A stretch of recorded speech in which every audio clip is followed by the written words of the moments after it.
RaftermanNZ here, and hopefully all of this is working. There we go.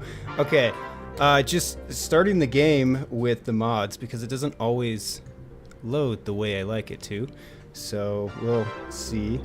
How's the audio looking? This is the first stream. I spent a lot of time getting the production values up from the last stream, so we're gonna see how this goes. Let's just turn that down because it's screaming in my ears right now. Make sure you guys can hear the throwback to SimCity 4 for those of you who appreciate the finer things in life. Just making sure all my mods are working because I've been getting a lot of well, not really complaints, but feedback that mods aren't really loading, including maps. So I think it's like a automatic sync issue. Ooh, Cape Kelvin, that looks really good.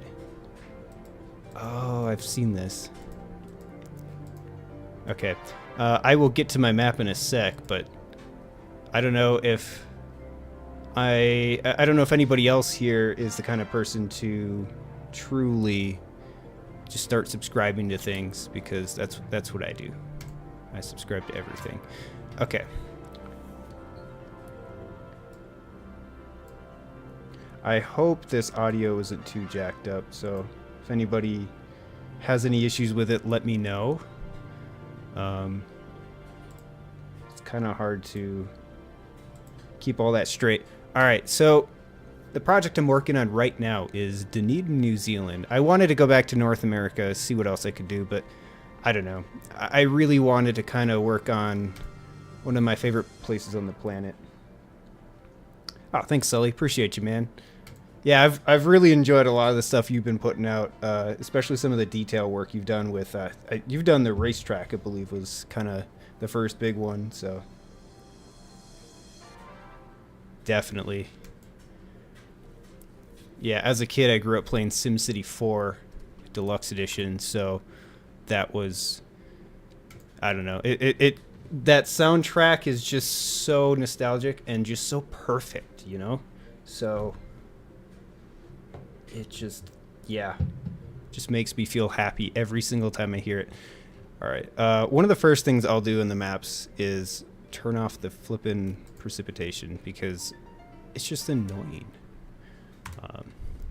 So let me introduce you guys to the current project. I spent a lot of time dressing up this height map. I did a live stream earlier kind of explaining it, but I had to delete the live stream because there was some personal information in it that I had to, well, I had to deal with. So yeah, I'm doing Dunedin. I wish we had a mod that would give us bigger maps. I don't know if that's in the works or anything like that, but because I'd love to be able to build on the entire Otago Peninsula because it's just got so many different little details. You got the harbor over here, you got Hooper's Inlet over here, the harbor cone. Oh, this is just gorgeous up here.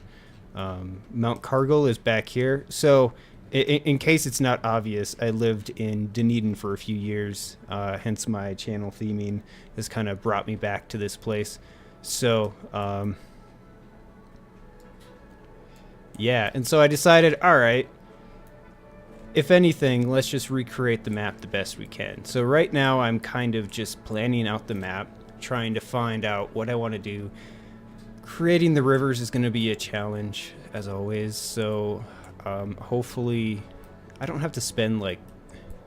Man, with Black Dragon Canyon, I spent maybe 8 or 9 hours, probably more, just trying to get the rivers right. Then eventually maybe I'll smooth this out so it doesn't look all blocky. And then we've got Blackhead, yeah, the Blackhead quarries over here. I have some shots IRL that have aurora spanning across this area in the sky at night, and maybe I'll show that later in the stream. So I'm a photographer in real life, and when I was going to school at the University of Otago in New Zealand, I spent all that time just getting southern lights, the aurora down here. So anyways, everybody's here to see the map making process. So let me just first introduce you to kind of my process. See, can I get QGIS out here? Yes, I can. Prior to the release of the official map editor, I messed around with the hidden one that everybody had found, and it really got me into just wanting to see what I could do, because the vanilla maps, as everybody knows, suck. I hate to be as blunt. It looked like they just used them as a demonstration to say, hey, this is what we can do in the map editor in the future, but it didn't quite land. Everything is just steep and just not really enjoyable. So once people started finding the map editor, importing height maps, it looked like a lot of really knowledgeable people started getting the scaling correctly and doing all the hard work. And then we got tutorials on how to import height maps from QGIS. And so maybe I'll link it later, but Shanks gave us a really good tutorial that really opened up my world, because I could just start making maps. Maybe I'll do one by hand in the future, but for now I'm really enjoying making real places. So let's see if I can get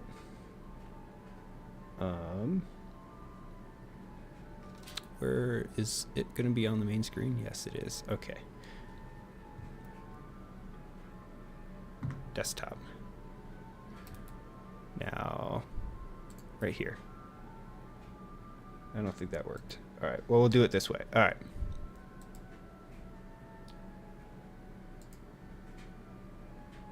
Is the desktop showing? Here we go. All right. So this is probably one of the harder parts of making a map. You can see some of my other projects I've messed with, like Greymouth, New Zealand's West Coast. That one is great. There's just a lot more work I've got to do with that height map if I want to make that work. And it looks like somebody's already put something up there, so I'm going to give it a little rest until I can get more textures. But basically, I started out by... Simba! Sorry, kitty cat. I started out by importing this height map here. Let's see if I can...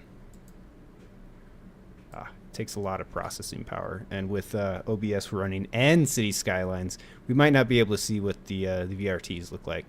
But the VRTs basically have the digital elevation models baked into them once you do all the steps in Shanks's tutorial, which, you know what, maybe I'll pull it up here. Yeah, exactly. So what I'll do, Sully, is I'll show you, I don't know if you've seen Shanks's tutorial, but I'll link it here somewhere. I just have to be sure not to... Maybe... How do we go into incognito? Maybe that'll actually help me. Cities...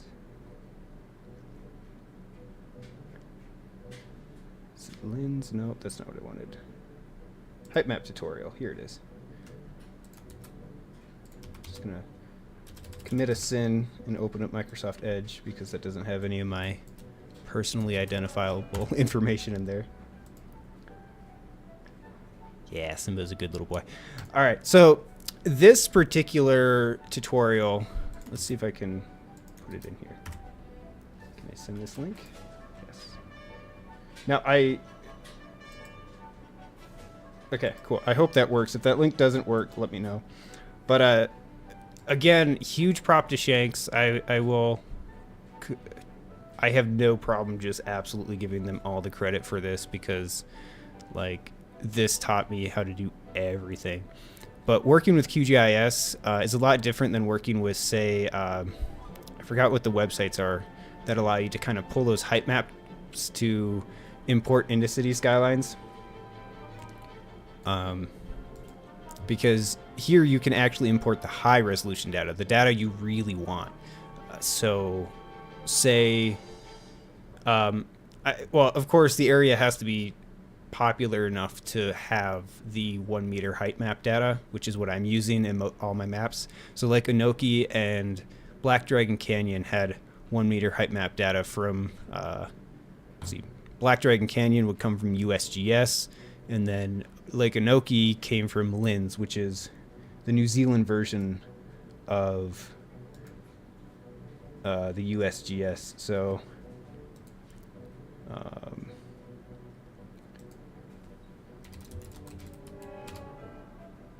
let's see if I can put this up here. Windows Shift N. Nope. That's not working either. Okay, well, whatever. So you've got this tutorial, you follow it. It seems really complicated, but it's really not, because all you're doing is creating points on a map that center everything, and then you're building boundaries so that you're not blowing up your computer, so that you could create a height map within a certain scope and scale.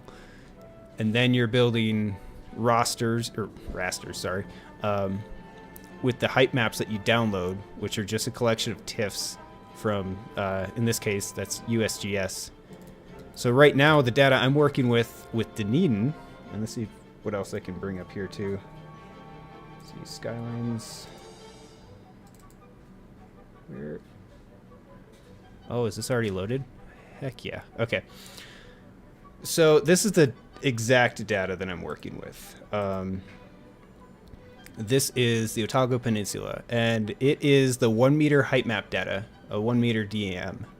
So when I download it, this is just going to be, well, the max you can download at any single time is about 15 gigabytes. So when I export this, it's going to be 15 gigabytes. And there's two types of height map data that I'm actually working with here, because the playable area, and I wish you could see it by finger, instead we'll use my mouse, is this whole area. So I think, let's see if we can, okay. Ooh, gosh, it's just so huge. So the height map data at 1 meter doesn't go all the way back here. In fact, it kind of cuts off. But, and that was preventing me from making Dunedin earlier, because this would all just be empty space, because I didn't know how to combine height map data. But I wanted that 1 meter data because, well, you get things like the perfect slope for Highway 1, for example. I don't have to manually do that. I mean, I could, but this is much cooler because it's just going to look way more realistic. So when you download this, whoa, that's not what I wanted to do. Nope. Where'd it go? Yes. Did I close out of it? No, I didn't. Here it is. Okay. Sorry, I'm a little confused. All right, so when you download this height map data, you've got to... I lost my train of thought. Anyways, like I was saying, this area is just absolutely empty, so you've got to find more height map data. So I believe it's 8 meter. Yeah, and then you could throw that in there. It'll complete the rest, and then the layers, it'll give me both of these. So if I export this whole area, I can select which one I need for now. So for now, I could just get the, I can just grab the 8 meter data, which is going to be all of New Zealand. But unfortunately, their 1 meter data doesn't give you the full extent of the entire country. So you've kind of got to pick and choose. Because right now, I'd love to do Queenstown. There's not much buildable area, but there's some areas like Lake Benmore and Twizel, and even like Mount Cook. That whole area I'd love to do, but that data is just so low resolution that it's kind of hard to work with. I mean, you can if you really want to throw into it, but I don't feel like it. What? Okay. So anyways, this is the base of what you're going to be doing. So if you wanted to make your own map, here you go. You're going to start with this height map data, and then you're just going to select your extent.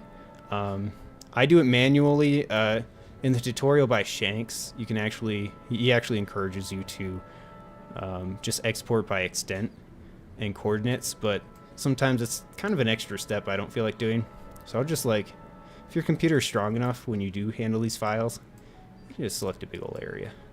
But as you can see, if you select too big one, that height map data is just so huge that you're going to run into that data cap. And I assume that's just to keep their systems from blowing up, because it's like 15 gigabytes. So yeah, Kodiak, yeah, I work as a photographer in real life. I've been doing it for about 12 years, and so I try to incorporate all those skills into my city skylines work, or, you know, just anything. So anyways, that's what you do after you've downloaded all of this. You can pull all this out. You'll continue to follow this tutorial. Oh, it's finally loaded. And then this is what you're left with. So I've already done all the steps. I won't go to them in detail, because maybe I'll make a video in the future exactly how to do this, writing off of Shanks's tutorial. But you're creating things like rasters.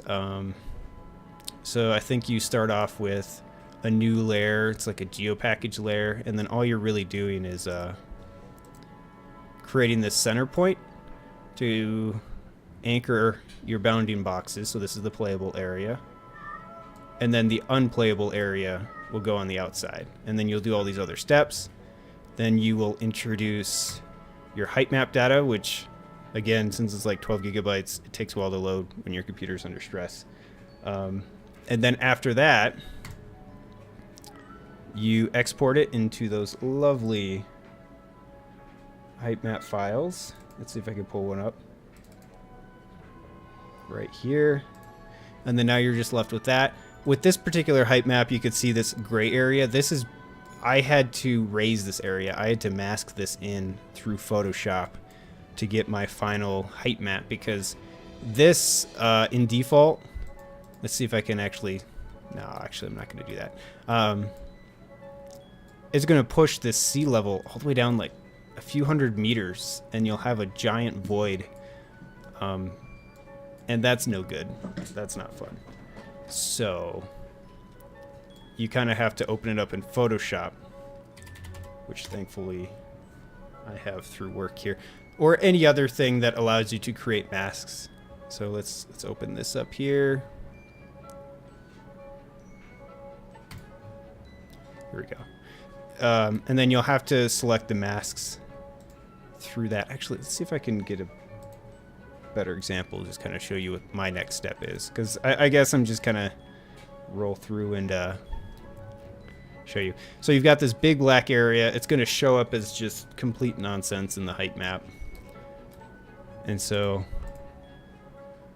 I'll use some Photoshop magic to select, because this is all just one black tone too, so it's real easy that way. And then I will grab this little tool, I'll eyedrop it, and then bring this area up to the height of the harbor here, and then there you go. I've got a higher area, and then I'll lower it a little bit by just changing my levels, and then the game's gonna obviously read this differently. It took me a while to find a good height for this height map, so yeah. And then interesting thing to note about this is South Dunedin is also below sea level. So I had a lot of problems with flooding. It's at least near sea level. Because when I was there, I did a lot of photo projects that involved stuff with the city council down there, where they were going around teaching kids about the flooding risk in South Dunedin, because especially during heavy rainstorms, this area gets saturated with water. And then on high tide, that water table is just generally higher, and then you just get a lot of flooding. It's the same with over here at I believe Mosgiel. You get the same thing too. So I was there for an extratropical cyclone, and you had things like flooding that would just absolutely devastate this area. I think it's been a while since it's flooded like that, but yeah. So that's the gist of this map. This is kind of the history. Boy. Cats are fighting. That's the history here. So now that I've got this, wow. Excuse me. Oh, good point. For the hex level, I kind of just eyeball it. So if you want to, what did I do with Photoshop?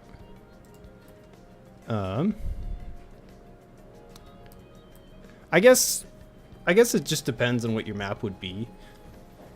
I don't have like any standardized areas because let's see if I can. Do I have any of the other height maps here? Import height map. Nah, I'd have to restart the game. Wish they'd fix that. Actually, you know, I could show you though.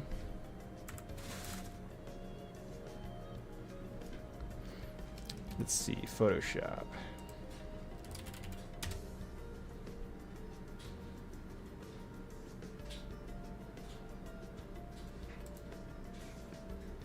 Yeah, so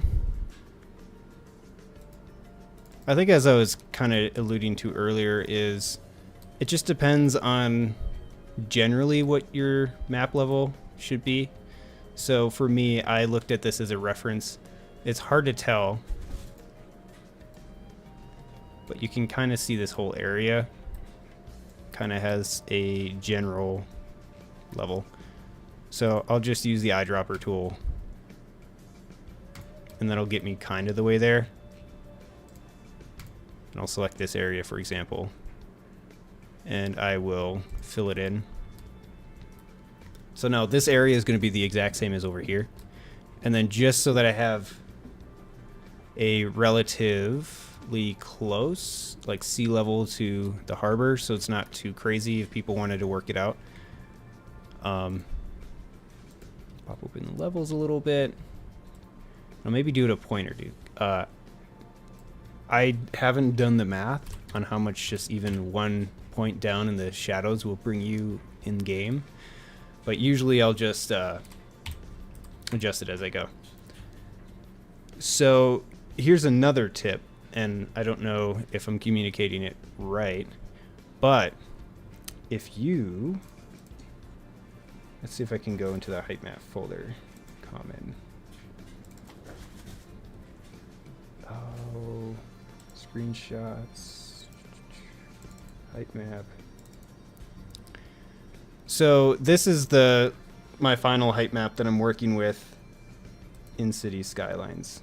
If you open it up from, and if you want to like edit it in real time, if you open it up from the height map folder.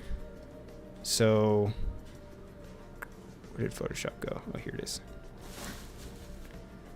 And you just open that particular file and save over it, you can pretty much, oh, here it is, I'm blind, okay. I have to finish that thought in a second. So this particular file I'm editing right now is in the height map folder. So if I were to open up the levels, and I think the darker it is, the lower it is. So if I close them down to say 9.9, the whole map is going to go down by like 1 point, I think.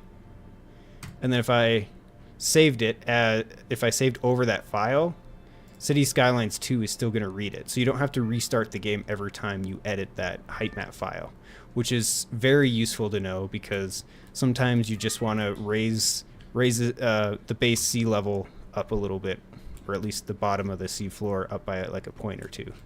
Or maybe your map, so for example, yeah, basically, for example, if you wanted to, for example, for Black Dragon Canyon, I found that the height map was stupid high because I think that particular area of the planet is, I want to say, a few hundred to 1,000 feet above sea level. So I was getting clouds scraping the ground on default, and I knew people weren't going to be able to handle that, so I had to lower that height map before I started working on it. So I lowered it by a few hundred meters through that process. I would open it up in Photoshop, and I would just go, all right, 0.98. I'd save over it. Maybe I'll just show it here quick. So yes, okay. So I'd save over it. So we'll open up the playable here.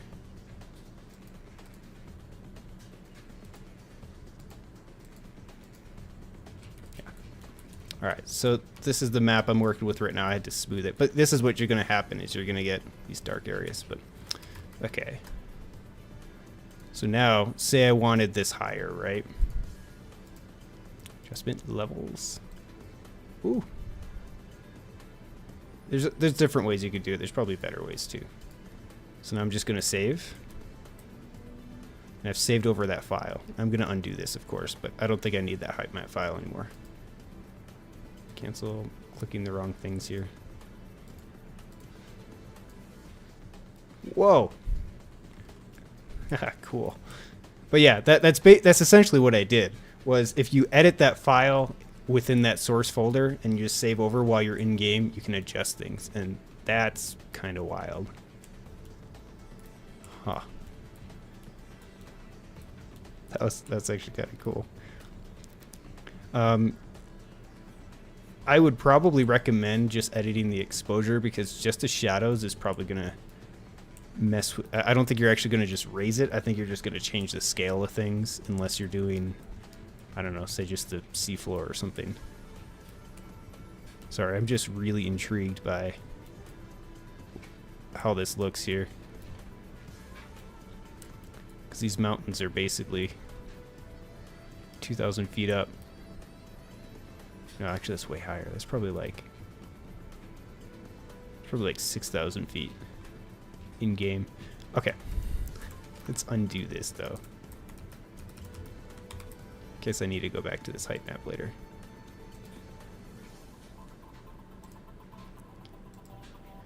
Alright, so let's load our map here and start working on some stuff.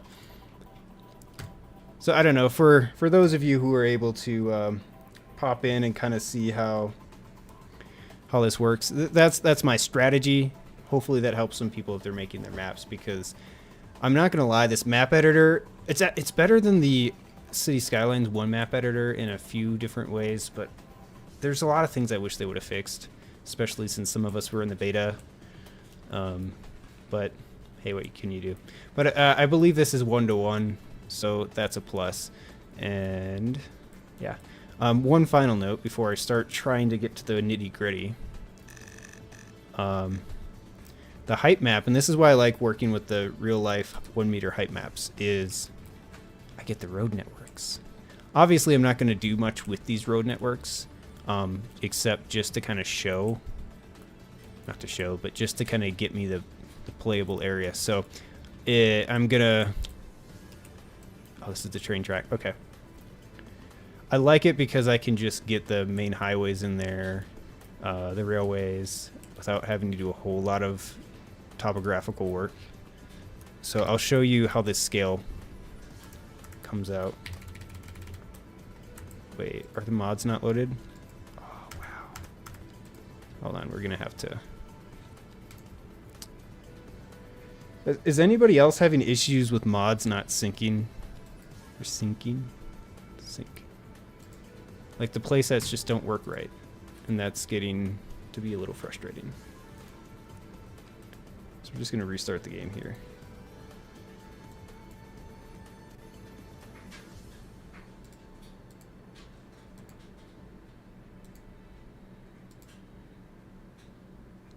Let's see.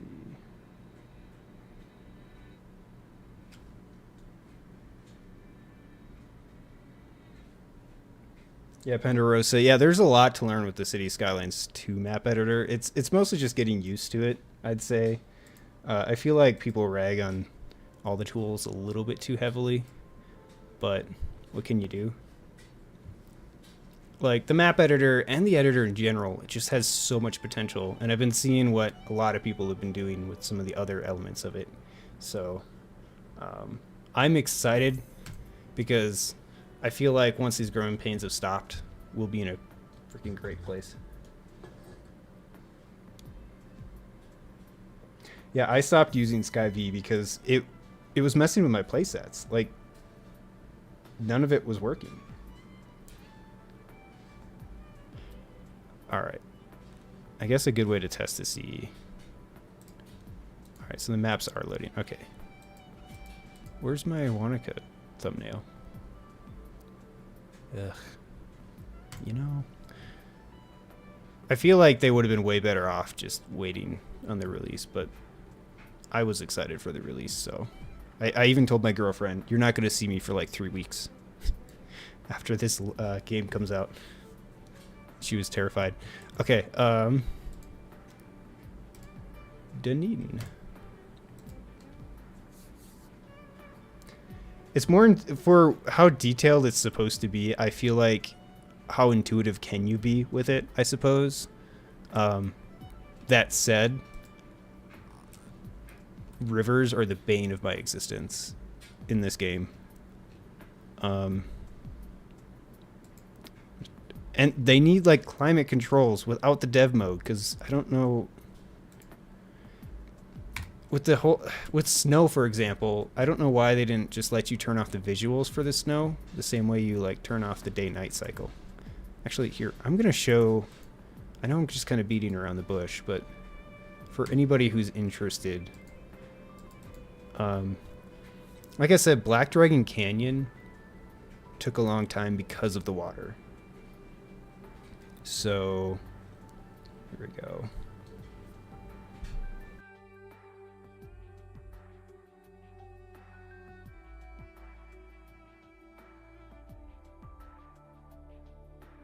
So when I say that, ooh, there shouldn't be auroras down there. Okay. This is Black, whoa. Okay, sorry, something tripped me out there. Okay, this is Black Dragon Canyon. I'm going to show you all the water sources. There are 46 constant rate water sources, and those are all on this river. So it kind of messes with the natural flow of it. It still kind of flows the right direction. But because this is an actual height map, the river isn't going to have that much of a slope. So I spent hours and hours raising the river banks just to make sure it wasn't flooding.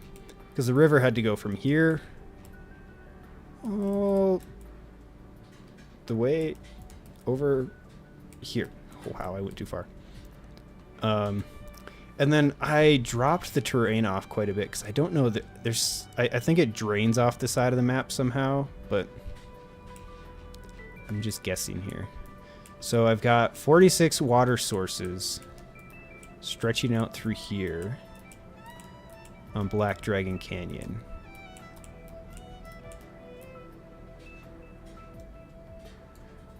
And yeah, because what was happening is anytime I placed down a new water source, it would flood over this bank and I'd have to raise it. I wish I could get this smoother, but I didn't even try because once I got the water where it was supposed to be, I was just like, any adjustment would just break it from then on. But there's also some weird mechanics I still don't understand. So yeah, every little pink dot is a water source. Hopefully this isn't making anybody dizzy, because it is me. And then I would have issues where if I move this, it wouldn't update. Like I could move this here, and it just didn't update. In this particular case, it is though.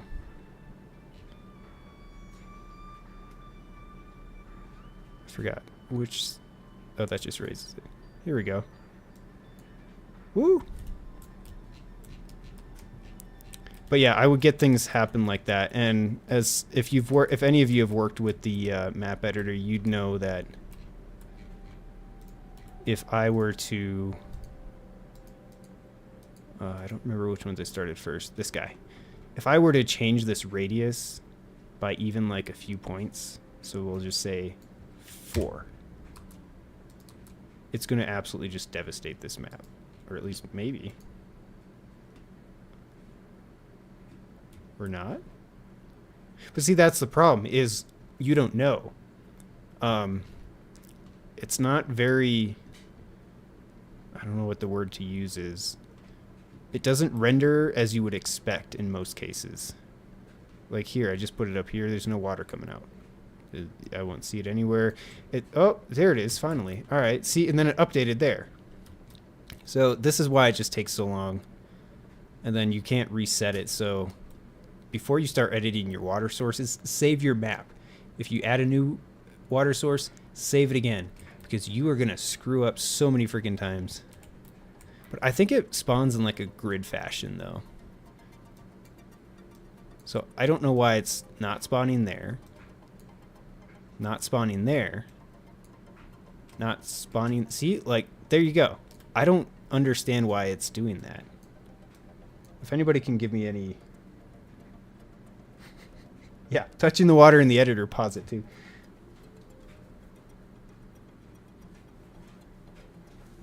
It was a lot of like trial and error though. Like, it was just nuts. Okay. But yeah, see, so I think it operates in grids though.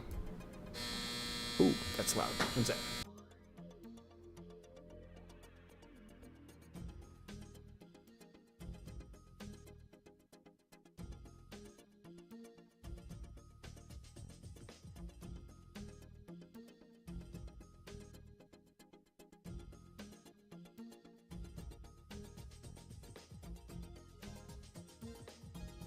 Apologies. My dryer has a freaking gull horn as the finisher.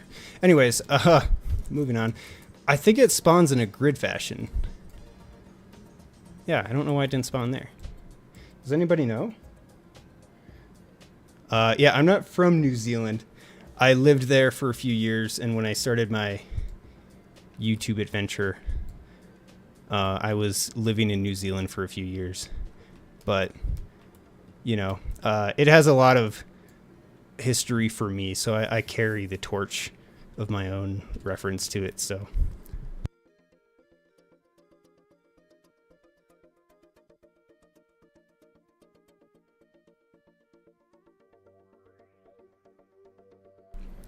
Oh gosh, okay, hang on, let's see. Oh. Wow.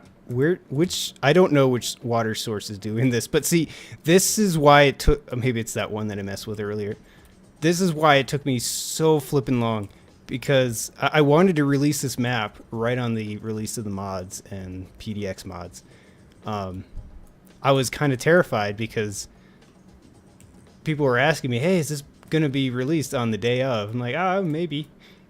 And I just kept getting hung up on their water to where I would just give up for like a week, because this would just be a massive pain. Like, look at this. I mean, it's a cool lake, so if you wanted to turn this whole map into a lake, that'd actually be pretty dope. So I'm looking at Tygon's comment here. But see, the thing is like, I don't really know.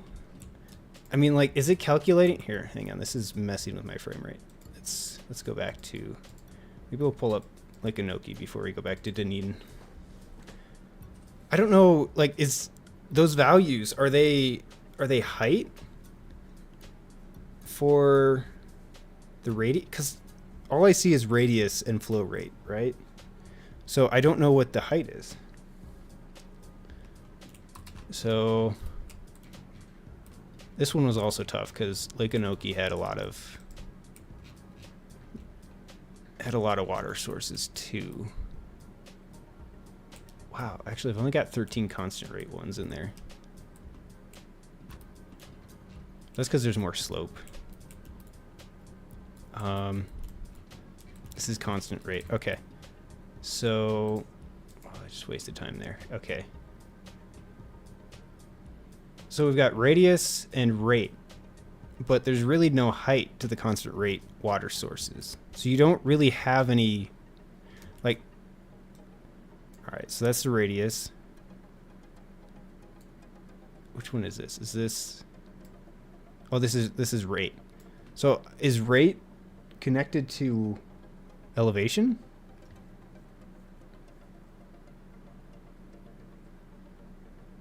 Not for constant rate water sources. Like,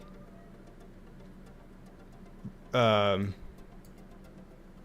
I stupid here? Hang on. We'll go to this one. So you've got the radius, then you've got rate. Like those are the two settings. But like I've never seen the rate coincide with the elevation though. And then I put stuff, say at like the rate at like 0.55, and then still flooded valley. So here we go. Like I have to put it back down to negative. So it's just kind of shooting in the dark. Okay, it's elevation. Art. I don't know if I believe that though. Okay. See, I wish they'd explain that in their wiki, you know? Radius. We'll go tiny. Wait, so what does radius coincide then?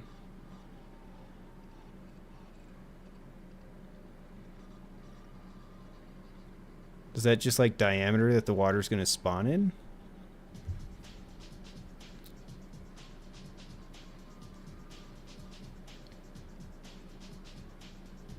Oh, the minimum radius. Okay. Let's try that. Oh, you know what? Let's go. Let's messing with water. So like that's what I did with my maps. Is I just guessed, and then I found something that worked, and I just rolled with it. But I would still have things burst the banks, and I wouldn't know why. And then after a while, it just stopped flooding. After I just loaded the map a couple times, so I don't understand how that works. So I've been dreading this, which is making the rivers for this whole thing. Oh, where did this go? Here it is. All right.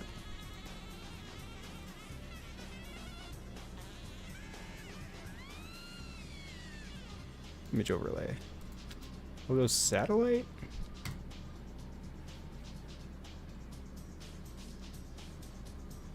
Size, volume of output.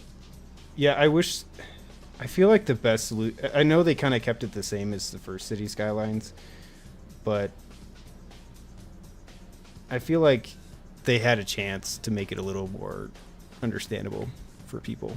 Even the experienced folks, like myself, like struggle with it. All right, so this is Dunedin. I was a little worried with this map because people would probably look at this and be like, well, I can't build on half of it. Yeah, you can. Like, these suburbs, they go into the mountains. You can see the road networks go all the way up here. I'm not going to do all of these because I want to make this playable for everybody. But you can definitely see the challenge of this map is building up here. So this is a cool spot, though. This is why I wanted to build it. The defining feature, and this is going to be an Easter egg in the map, is the octagon. This is downtown. This is the central business district. They've got all sorts of bars here. Been very drunk in this area before. So, anyways. I'm not doing Vancouver, but who is? There's... What's his name? For those of you who are here that might know of the modding Discord, you know... What's his name? There's somebody doing Seattle. Exactly. Let's see. I still don't know what I want to do here. But yeah, anyways, so this is the entire buildable area you've got. And you've even got like farms in these rolling hills too. So I'm just imagining someone. So I'm going to build some trees like I did with Lake Anoki. Building some crazy farms up here. They're going to be mostly visual though, because I can't imagine you'll be able to create like livestock farms over here, because you're going to have all those little outbuildings that are going to mess up the terrain, which I hope we could just remove in a mod.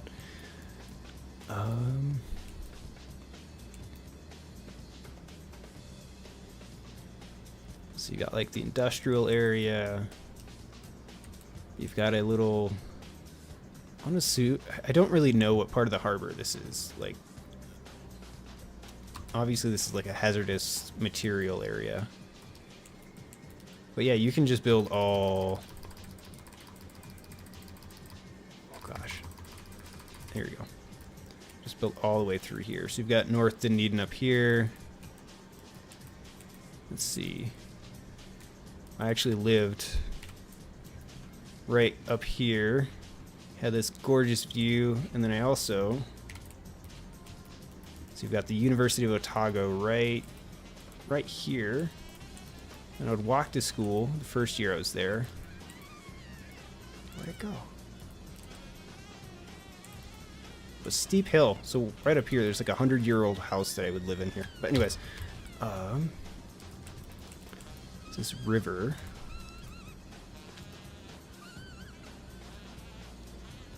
Where'd it go?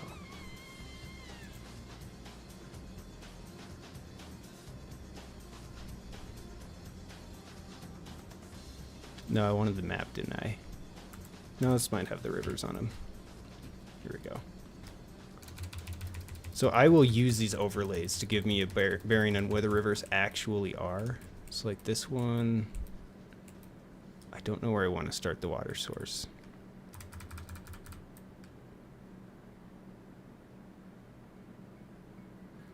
Not gonna lie, I was pretty frustrated with, just like everybody else, with the new DLC, the beachfront properties, because putting the trees behind a paywall was kind of a not a great move in my opinion, because I can't use those trees because it's just gonna, they're just gonna show up as errors on people's maps. So I'm just gonna have to wait for mods once assets becomes a thing.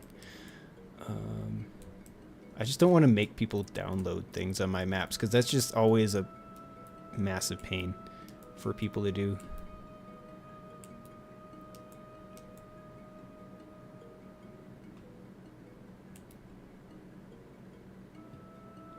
Okay, so I'm trying to figure out which rivers I want to build here,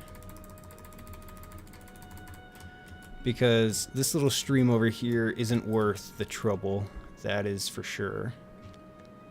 It's so small. I know Leith is going to be one. Lindsay Creek, maybe? These little reservoirs I'm going to have in there because the player might be able to use those.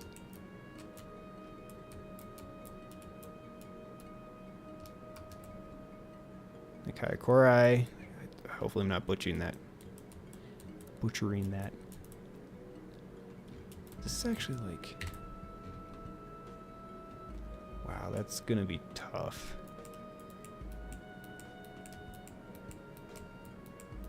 This is gonna use a lot of constant rate water sources too.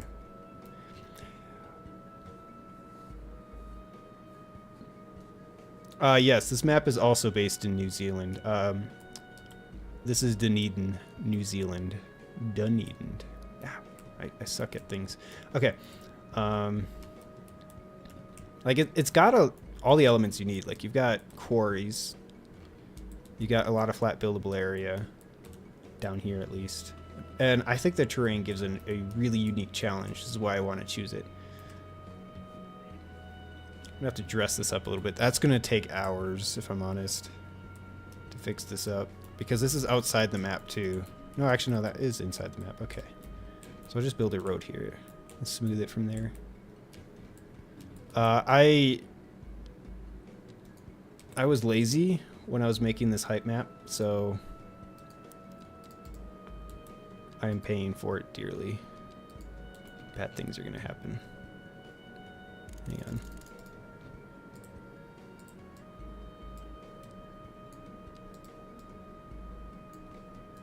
So I've had to clean all these little areas up, and there's still more that pop up. And if I release this map with any of these still existing, it's gonna haunt me for the rest of my life. Like this little guy here. Oh shit, it's outside the map. I don't know how to...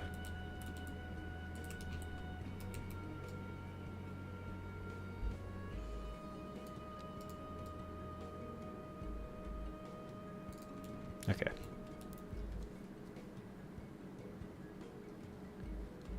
Actually, funny you should mention.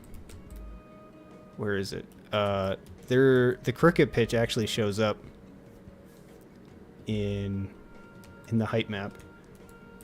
Let's see. Where's the satellite? Right here. Once it loads, it's like a few gigabytes overlay. Okay. Or not. Oh, it might be just too high.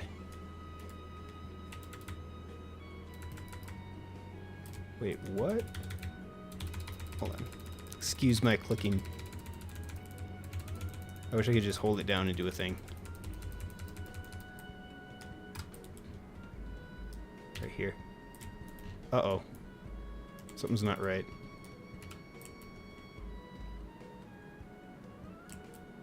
Wait, why is that? The scale is off on this, isn't it? Yikes. Go away, clouds.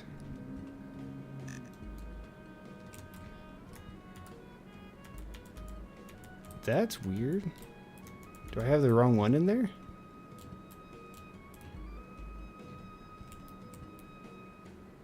Yeah, shoot.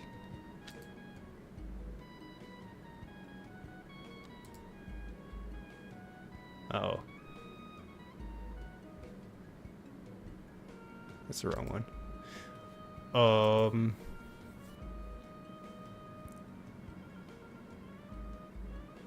Oh, that's why. Okay, that terrified me. I pressed through. I was like, as I was saying, you have the, I had the scale wrong. You've got the pitch over here, the cricket pitch. So that's actually really nice. What happened to all my contrast?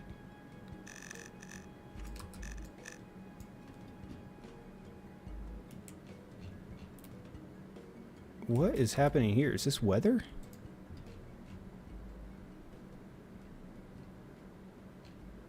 Is this fog? What is going on? Am I the only one noticing this?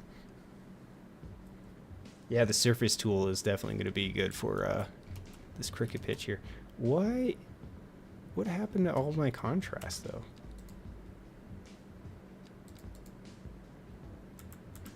Screw it. I plan on making a tutorial eventually, kind of like Sully did, except for my own camera settings. Let's see. Oh, I can't do it here, can I? What am I doing?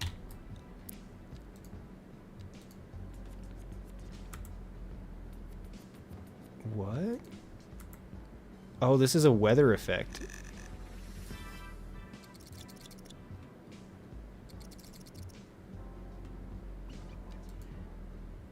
I don't understand. I actually... Does anybody know what's going on here? Yeah, it's just... Is it fog, though? Hold on.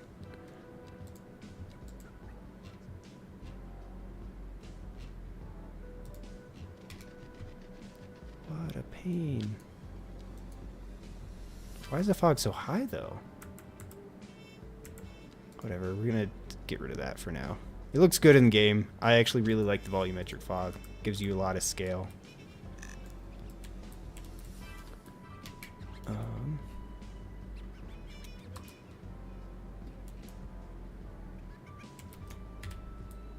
I don't know if anybody's noticing I'm procrastinating on my rivers. So, what should I do here? What in the hell?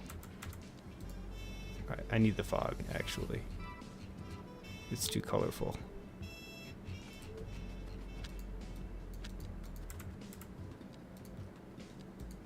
Here we go.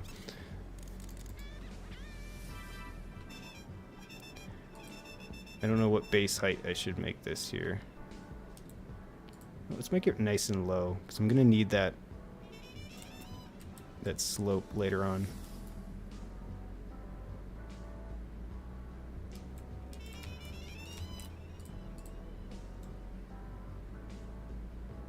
Now, I'm sure anybody watching this could probably find a better method than I'm doing. Oops. Definitely not that. But I don't mind. There's lots of different ways to do this particular tool. Actually, let's keep this nice and high, because I know it's going to flood later.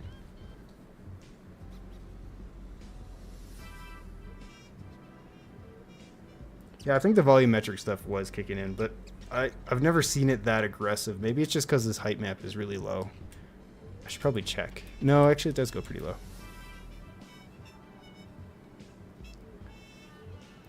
Tygon, hopefully I'm saying your name. Tygon? Tegan? Tegan?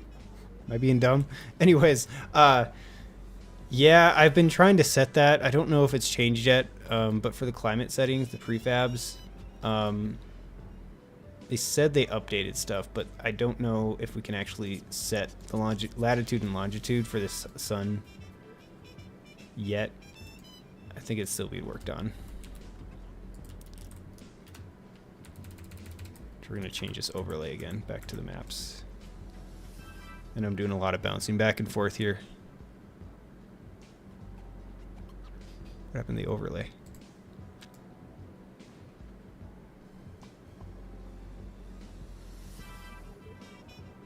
Let's go to the map.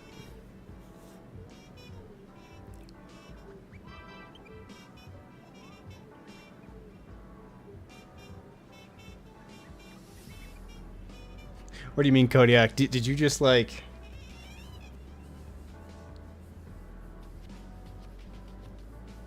Oh, to like check the climate settings? Is that what you mean?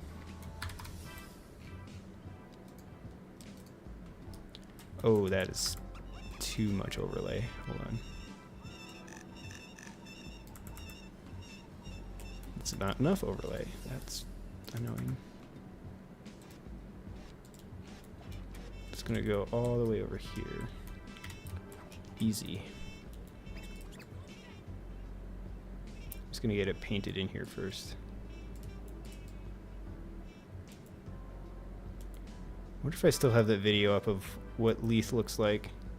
So I may have to step away for a minute here, but then show you what Dunedin looks like in a video here.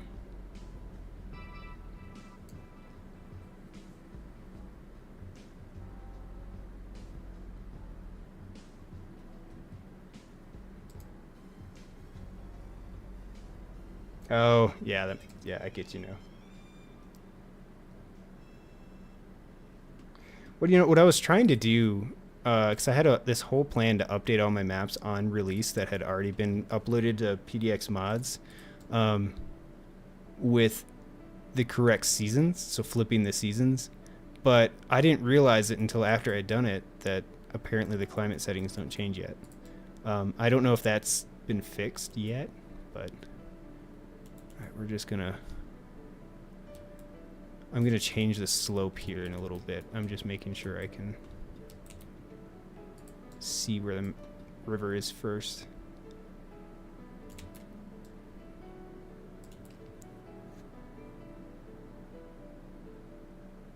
Straight edges. Okay, wait, what do you mean? So... Let's try the triangle. Are you saying triangle? Like that? Oh, maybe not. I don't know if I'm misunderstanding you here.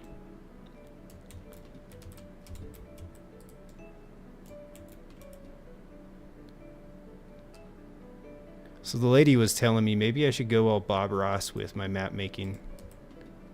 Just get a little bird here. So now see, that looks like an accident, but I call that a happy accident. We just make wings here. Okay, sorry.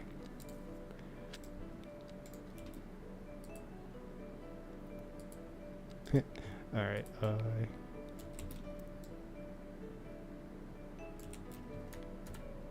Just gonna paint over that. So here's one thing I never pointed out. This height map, 1 meter height map data is so nice that you even get this little, like, what do you call it? It's like a little flood control measure. Because right here you have the University of Otago. The clock tower is right here. And they actually have, probably around this red line here, this looks like a path. Yeah, pedestrian path. They actually have like flood control, like spillage areas. So it's actually showing up here. Now, I could be really accurate to this area and leave that be, but I think that might cause some issues later. So I'm just gonna take some creative measure here. God. Nope.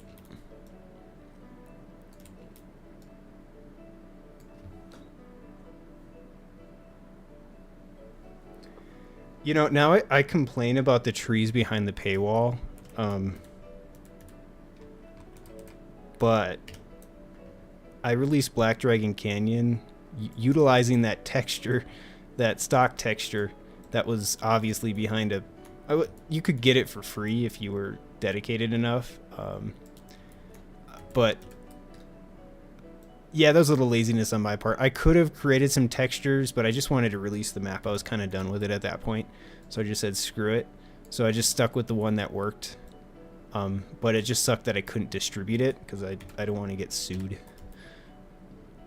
All right, obviously this river valley is way too low, but I'm just doing it to mark the river here. Wait, does it stop right here? Wow, okay. I don't know where that water source comes from.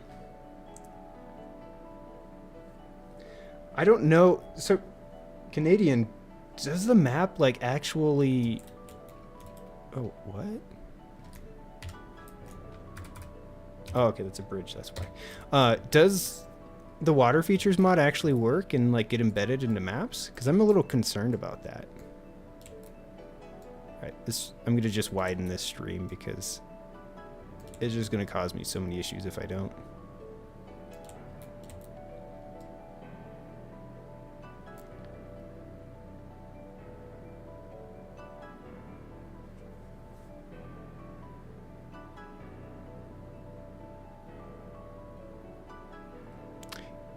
Kodiak, I'm gonna steal that idea.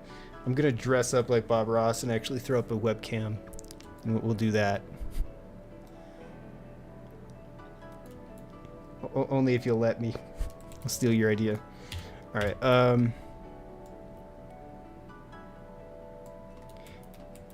Yikes. Yeah, I'll come back in here after I paint this in, just to kind of emphasize it a little bit more. And then I'm gonna create the... Oh, it narrows. I'm gonna create the slopes I want. So it's actually benefiting me here that this river actually goes quite a bit uphill, because I don't need to do a whole lot of like extra work here.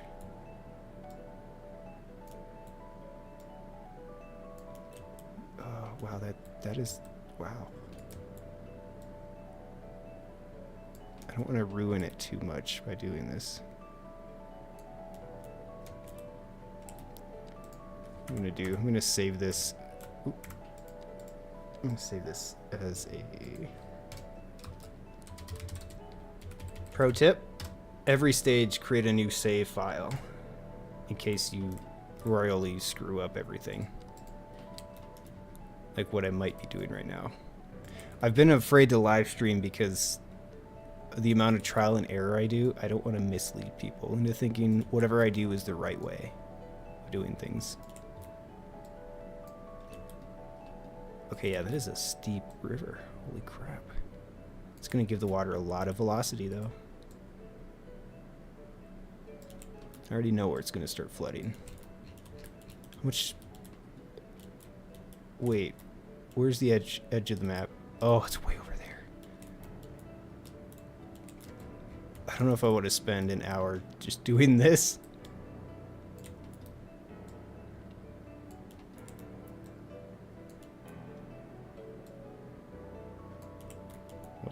Now I'm just getting lazy. Okay, hang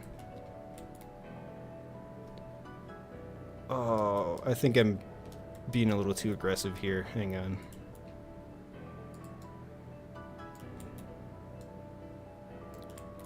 Yeah, this is a really steep area, so that's gonna trip me up later. Where'd the river go?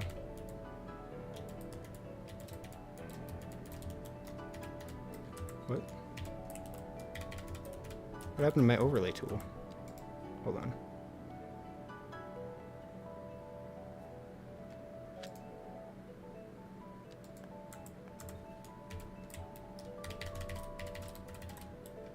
Oh, it's not high enough, that's why.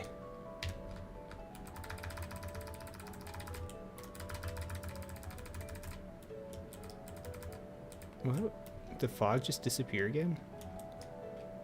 It did.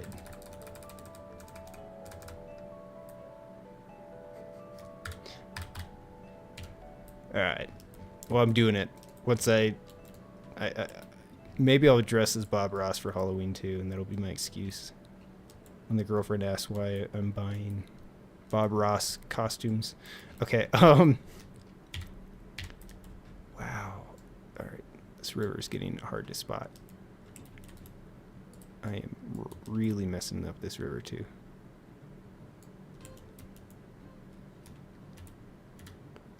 What? I went too high. What sucks with this is, at least live streaming map making, is I don't know, it's hard to keep people entertained. Because this part is definitely the least entertaining part about the map making process. So let's just bring it up here. What? Alright, there's no way I can do that. That's not right.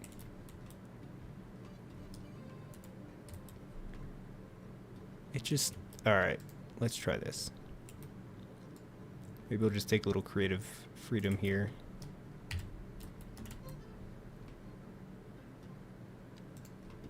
It's just... it might just stick to this valley, so I'm just gonna do my own thing here. Just kind of paint it in.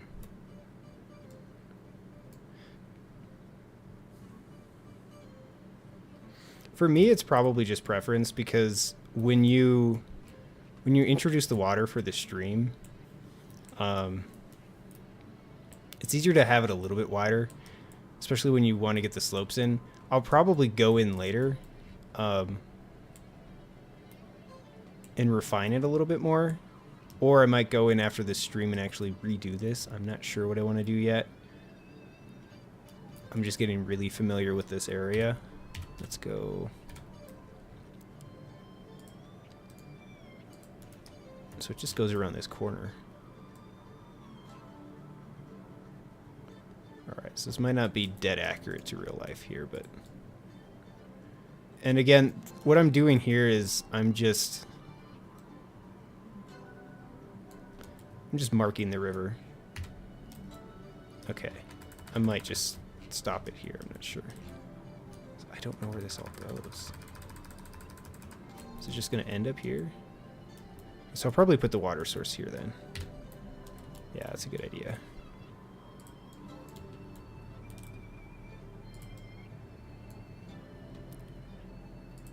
Alright, this might not be the right way of doing it either.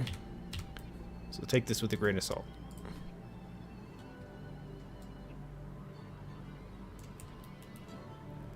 But this will give the water a lot of things to work with, though. So that's pretty nice. I just want to make sure it doesn't flood before it gets down to this point here. Yeah, it's just, the water's going to be right here then. Or not. Nope. I want it to be a little bit deeper. Here we go. Oh, okay, so that first part is over. I've at least marked... Which river is this? Is this Leith? No, it's Lindsay Creek. Okay. How far back does Leith go? Oh, that should be real easy. Because there's actually a dam up here. I didn't realize that. So I never drove this far back. So for those of you who are still with me, by the way, here's a little secret. Specifically, if you ever decide to go to New Zealand and you go to Dunedin, you've got all the glowworm caves and everything, but there's one that's free, and it's kind of a well-kept secret. I think it's in here. But deep back here is like a it's kind of like a rift, so to speak, a little river valley, and you could just walk up in here at like midnight for free. And I think it might be up in here, but you've got glowworms just along the cliffs, and it's a really cool place to go to. Once your eyes adjust and it's like dark, the glowworms up here are just freaking fantastic. I hate fixing these. There we go.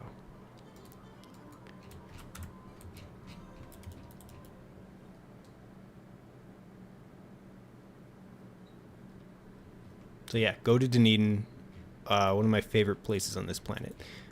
Here, I'm going to show one more thing, and then I'm going to do another thing. Here, let's go.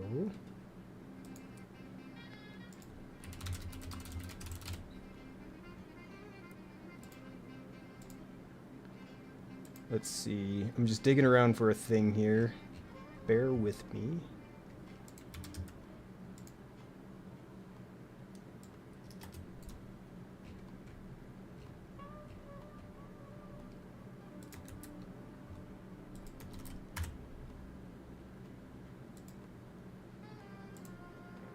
Okay.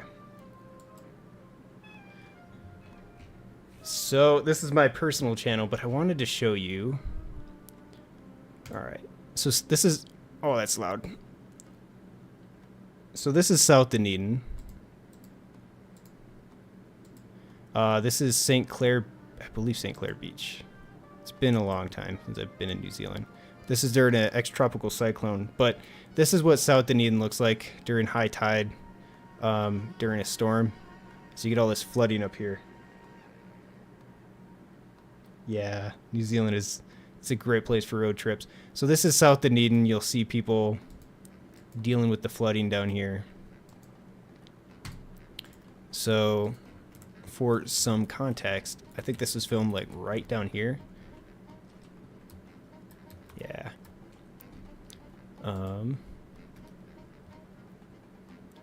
Let's see what else we got. Auroras. Okay. So this is the southern lights right here. So you see this little island? Use that as a little marker. So I think this was right here. So it's just, I'm kind of saying this to demonstrate just how freaking cool this height map data is, because you've got everything. I gotta smooth it out, but you see that? Isn't that cool? Like, see those features? Here, I could replicate it. That's like how good this scale is. But there's something else I wanted to show you. What is it? That's Mount Cargill. Where is it? Drive. There you go. So this is from the Otago Peninsula, and I wish I could get these bushes in here. I think I'm going to try to figure out how to put this in. But for anybody that was around when the stream started, those base clips are actually from this particular day back in 7 years ago. Oh, it's 2017.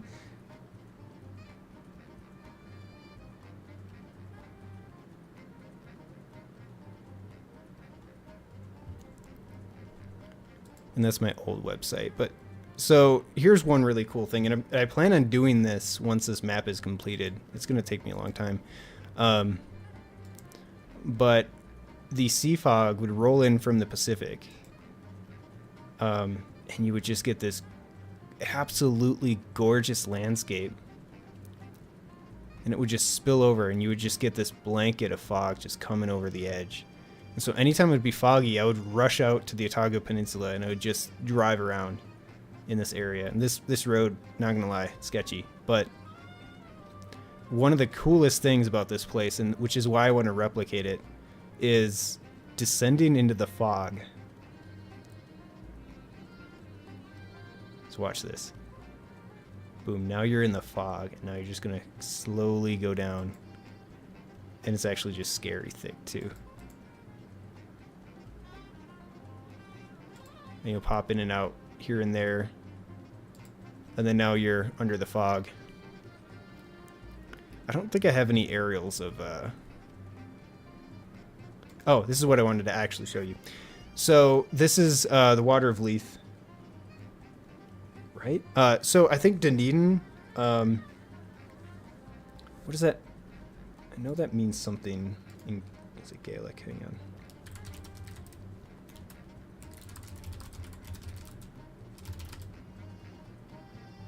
It's Scottish.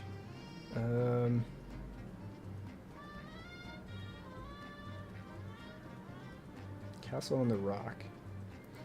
But basically, it's like considered the new Edinburgh. Or Edinburgh. Edinburgh, I'm stupid. Anyways, this is the Water of Leith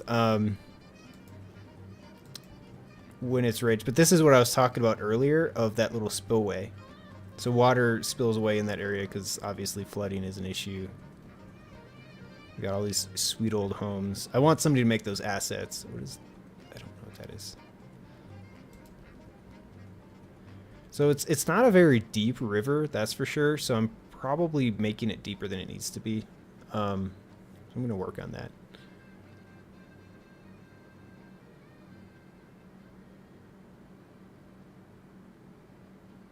Thank you. Yeah, thank you. So you'll see if you research a lot with Dunedin, it's a lot of their streets are. See that's okay. That's what I thought. Thanks for that clarification because that's what I heard when I was down there was that Dunedin was the Gaelic name for Edinburgh. Excuse me if I say that wrong, but so like all the streets in Dunedin too, they're also named after the streets in Edinburgh as well. But yeah, this is what I want to replicate. It'd be cool. Now, if I was an asset maker, I would make the clock tower. It's just a gorgeous freaking building. All right, is there anything else I want to show you before I move on to my next thing? No. So this is also, these are my opening clips, but this is out on the Otago Peninsula. Cool stuff. So, all right. Whoa.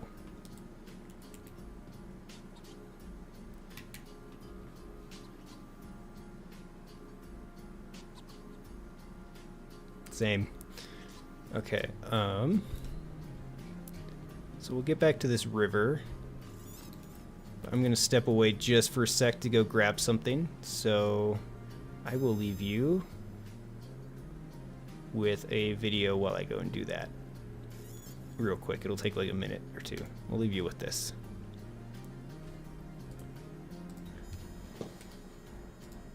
All right. I'll be back in just a couple of minutes or a minute or two.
All right, cool. And we're back.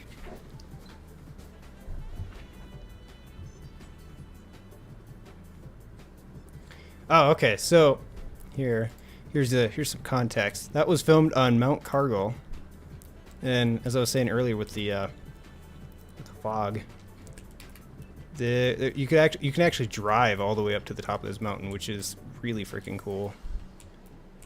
Right here. So you've got the harbor cone to your right. What's it called? You got Hooper's Inlet over here, and you've got the Pacific way the heck out here. There we go. So there you go.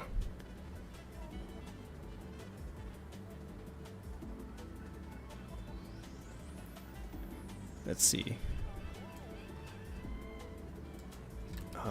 So that's the context for this area. And again, Dunedin it's just one of the most beautiful places on the planet. Occasionally it catches fire too, like in this case. All right, I'll show you one last photo of Dunedin before I get back to the river. Half of the map making process is literally just me procrastinating on the rivers. That's why it takes so long. Oh gosh, I can't even look at my own photos.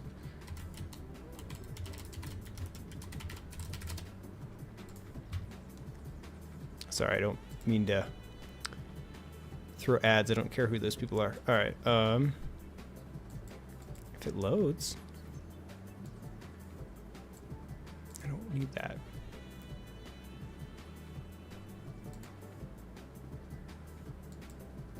There we go.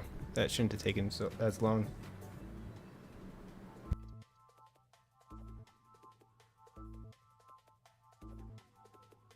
Now, what I wanted to show everybody is this. I spent 2 years. I'm a lightning photographer, kind of as a hobby, but it took me 2 years to get lightning in Dunedin because lightning at night doesn't happen very often because it's a very temperate climate. So you've got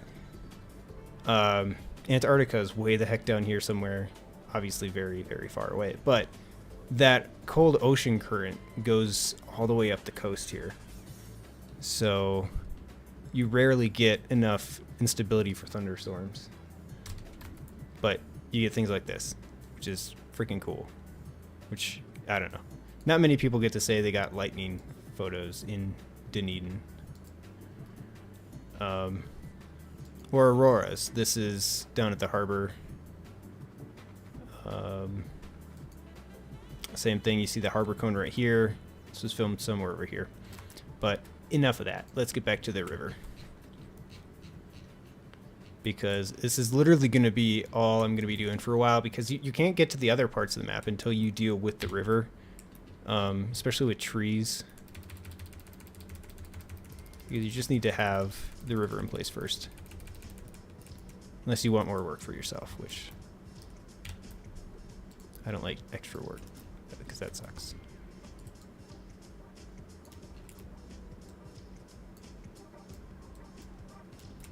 I'm also keeping this tool relatively wide, because then I can just smooth this later if I really feel like it.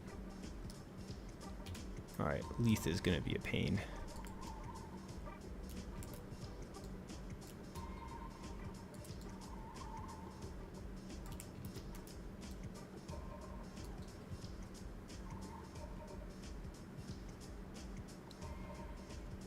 Oh yeah, when they figured out that Zealandia was a continent.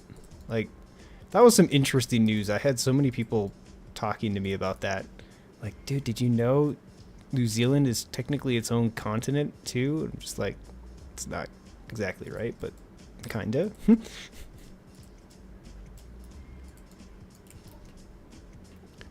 Yikes. That's tripping me up here.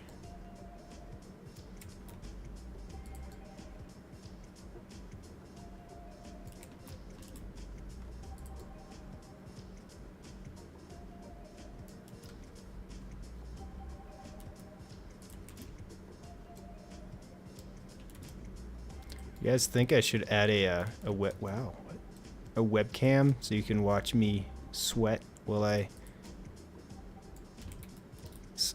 sloppily put this river into my map?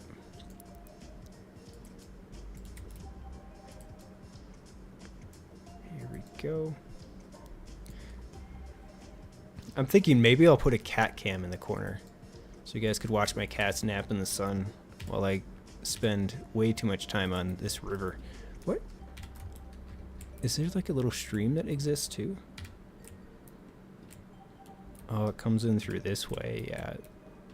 I'm definitely not putting... Well, maybe I could. I don't know. Are you guys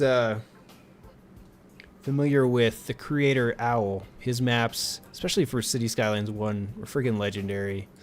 But he was telling me how he worked with the water. And how his whole philosophy is just letting the streams do their own thing. But that's also keeping in mind his maps aren't usually real places. So he has a little more freedom in terms of procedural. Yeah.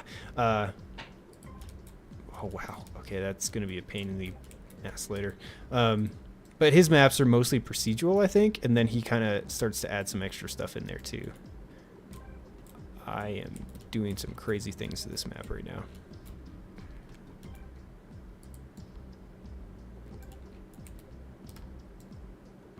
I'm just assuming this is where the river's going.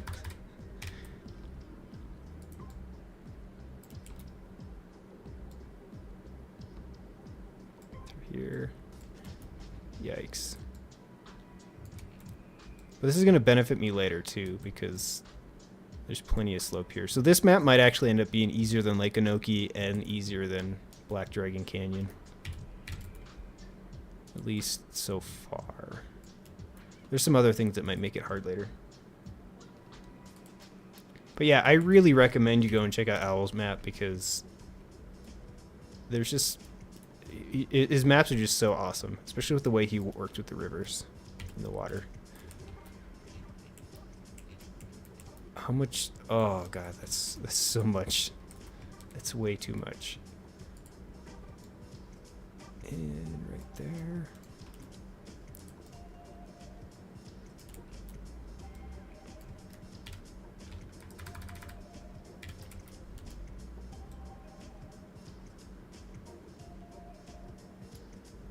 Whoa. Yeah, this part is the most time consuming, that is for sure.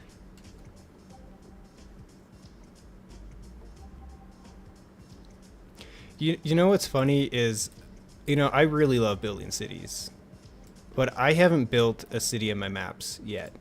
I think I tried on Wanaka, but I'm just enjoying making maps so much more. I don't know why. Eventually I'm going to get back into building the cities, but right now I'm just like, this is really satisfying, at least for me. Like I'll be at work just like, all right, what else can I do with this map? And I'll just be like thinking about it. Oh, this is not going to be easy. It's getting more narrow over here. I don't even know where I left off. Okay, here it is.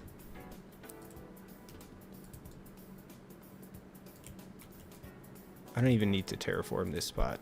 I don't really think so. I think it's just going to flow on its own.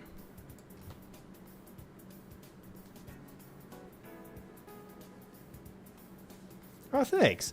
Like, actually, Canadian, have you seen some of my videos in the past? I think, like, I was going to try a project that I shared on Reddit. It was, that's still too narrow. I need a middle ground. The idea was to, wait, I don't know if I actually talked to you on Discord. I may have. Was to grow cities realistically, create like little satellite towns and everything, and then just let them grow into each other like you would anything real. I just love the historical starts where it's not like a giant city. Oh gosh.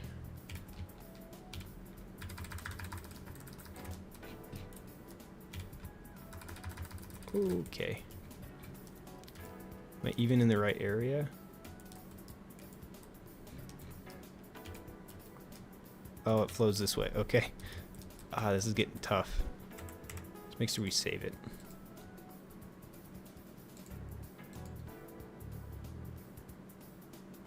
Yeah, thanks, man. Appreciate you.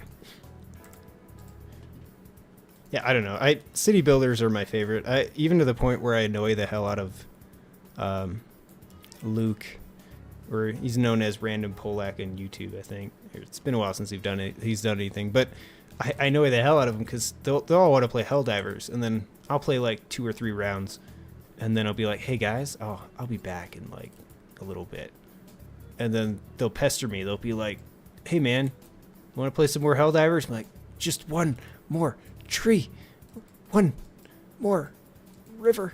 I must build this map. And yeah, they'd be confused. They're just like, why is he so obsessed with this?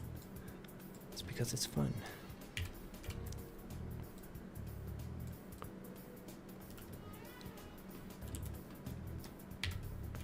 Oh wow, this is tricky.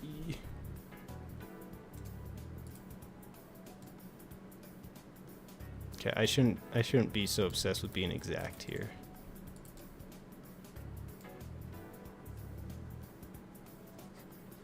One more lane. Must build. Or I talk with my girlfriend every night through video chat sometimes. And she'll just hear, all she'll hear is this.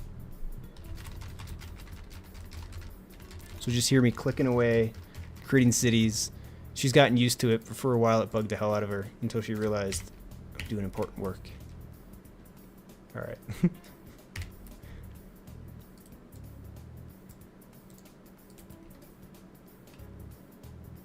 I don't know where this is going. Yeah, this part, I'm gonna take creative liberties.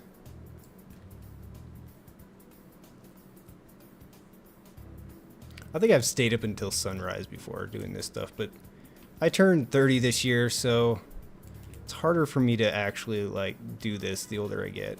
I used to play City Skylines in college well into the night. Luckily I had a roommate who was just fantastic. He was just cool with it.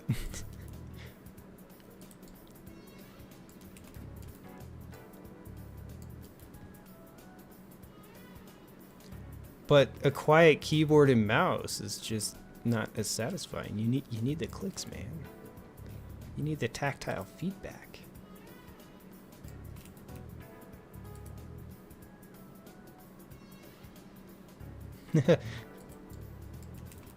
I can't talk to my girlfriend about age. She's 2 years older than I am. So if I say, "Man, I'm getting 30," she'll look at me and want to kill me because she doesn't like the fact that she's 32. Okay, don't let her see this part of the stream. She'll get mad at me. Let's go.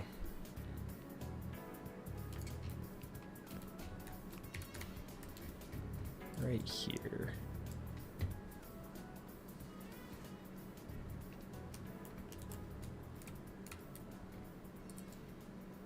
But yeah, thanks everybody for tuning in on a Sunday to kind of watch me paint a river, for what that's worth. Because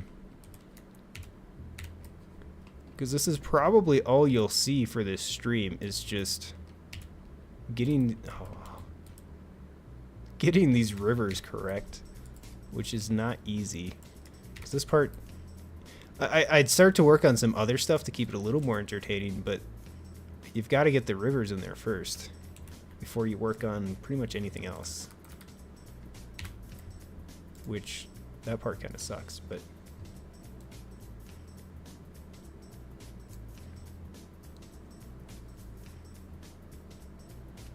How loud is your keyboard? If your neighbor can hear your keyboard, unless you're just slamming down on it.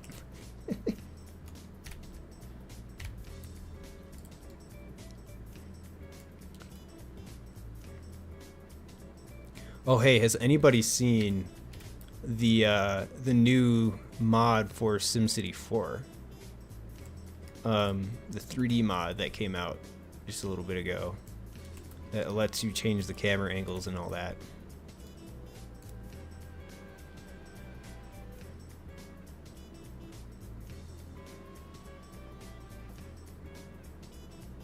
Well, see, as long as the people watching your stream see something, if you go back and rebuild it on your own, that's I guess that makes sense, because chances are I'm gonna like spend 10 hours building something and just be like, I hate this, and then maybe I'll stream it and then be like, well, as long as people see the end result later, I'm sure they'll be fine. Where is this river? Oh, okay. We're almost to the edge, guys. We're almost to the edge. We're almost there. I don't even know where the river is anyways. Hang on. Was this the area that it was? Oops. No one will know. How would they know? How will they know? Okay, now we're up to the dam.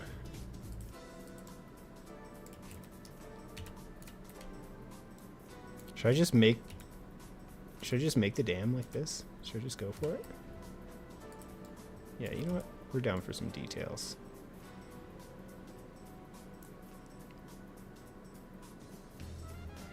Then I could just put a big old water source in here and it'll look cool. We'll fix it in post.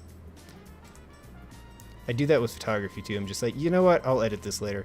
And I know there are purists out there that say it should be done right in the camera. Like, not always. Sometimes you can't do it exactly in the camera. Alright, we're gonna save this before I break everything.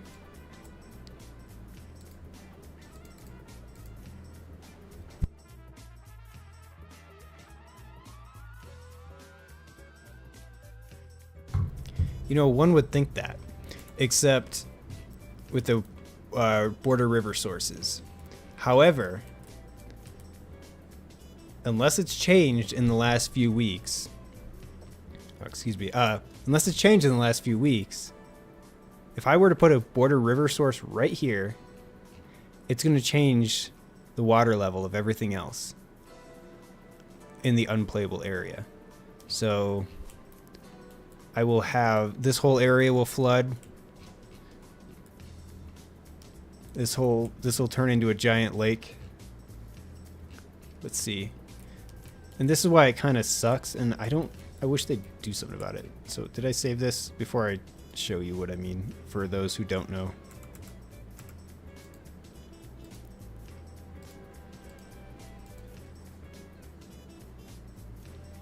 Yeah, there's been like some intense discussions on Reddit about that too, or even just in the modding discords.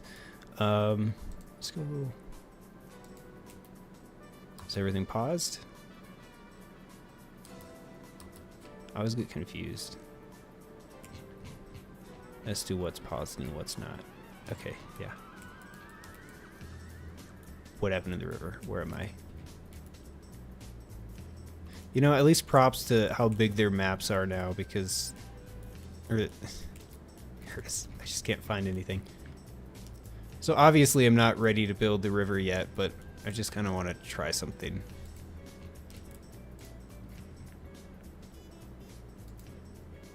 What height should I make this? I don't believe this circle has anything to do with the height, though. Sometimes it does, but sometimes it doesn't. Alright, YOLO.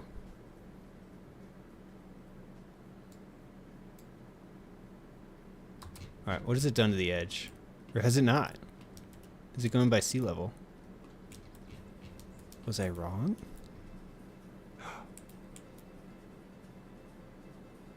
Okay. Really? Hold on. Oh, okay, yeah, I did say. Okay, maybe I was wrong then. Unless it's changed, because when I was first using the map editor... Did it just stop here? No, okay. whenever I put these in here, the border river sources, it would just flood anything that was lower than it. But I guess not.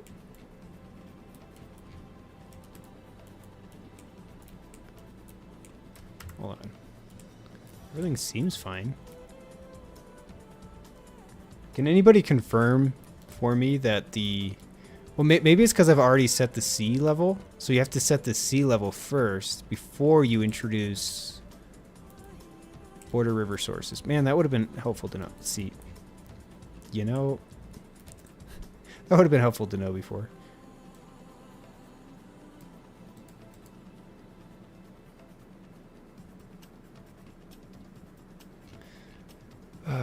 Yeah, that's gonna suck.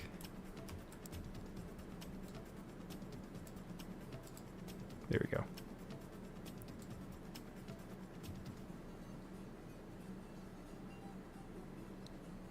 Okay, so maybe I should test that theory in a little bit again. Obviously this, oh, what?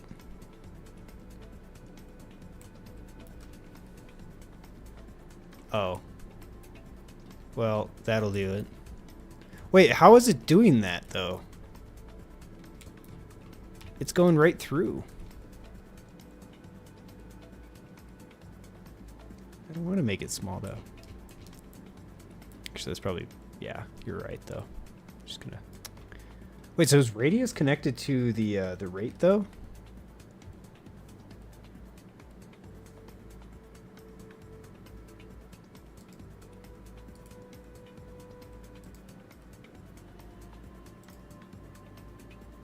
Yeah, I didn't cut out the bridge. That's kind of my fault. But water's still going. Unless, did it flow over and I didn't notice? Because that could have happened.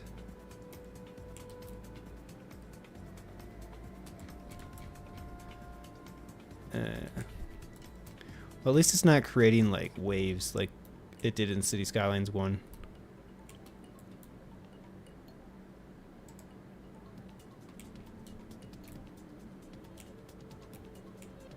So far, so good.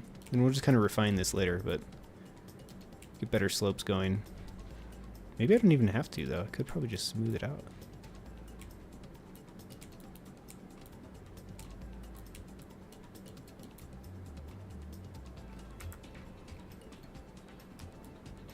Actually, that might...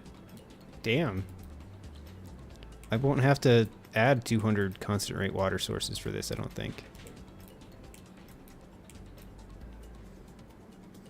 Okay, but science time. I'm not saving that because it's broken right now. New map here.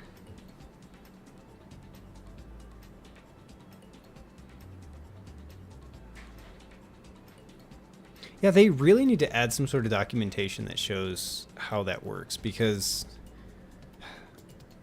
I think I mentioned that in the beta test, but I'm not sure if I did or didn't. But let's open up the height map again.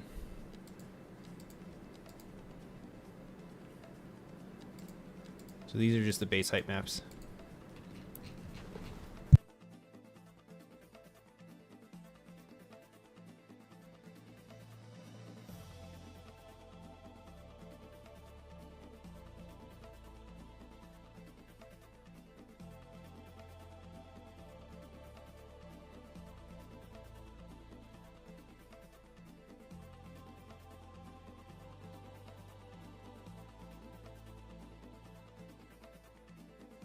Sorry about that. Had to go wrangle some cats. Okay. Ow.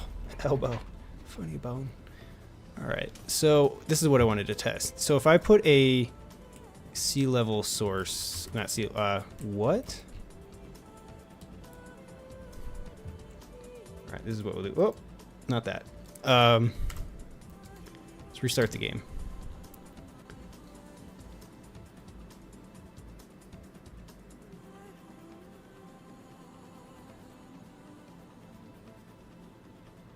Yeah.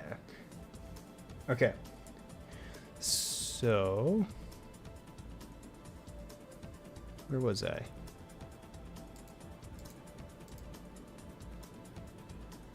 Oh, I was restarting the game. All right. Because the water sources don't disappear, or the sea doesn't disappear if you start a new map. I don't know why it does that, but it does.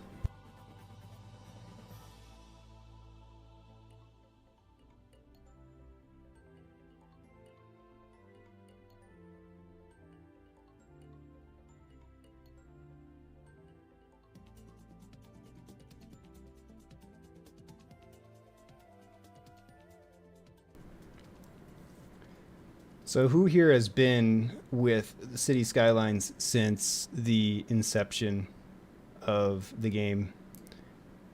Specifically as it pertains to the early days of modding, where it would take roughly 2 years to start the game every time you wanted to play.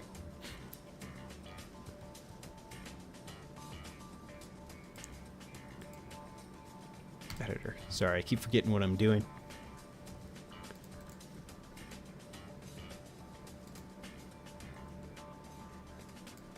So I'm doing a little bit of science right now. I'm going to check to see if the sea level thing is true. So we're not interrupted by rain. Let's just turn that off too. Okay. So I don't have any sea level set yet. So if I go up, where the heck is the mouth of that river? Oh yeah, I had to fix this before I started streaming. This is an issue with my height map making process, so if I set a border river source. Oh. Interesting.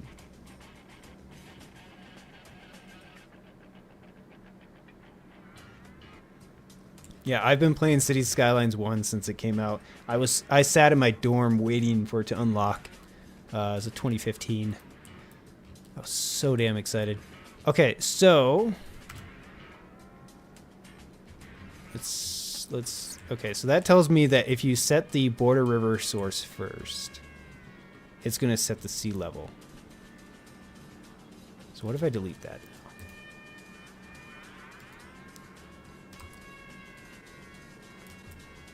Okay. So can I change the sea level then? Is that what it's doing?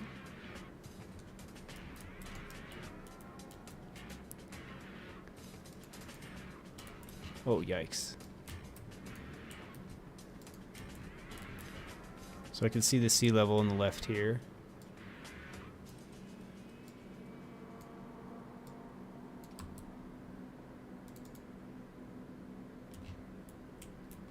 Oh.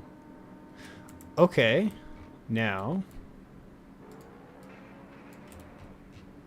let's introduce the water source. Let's go border river.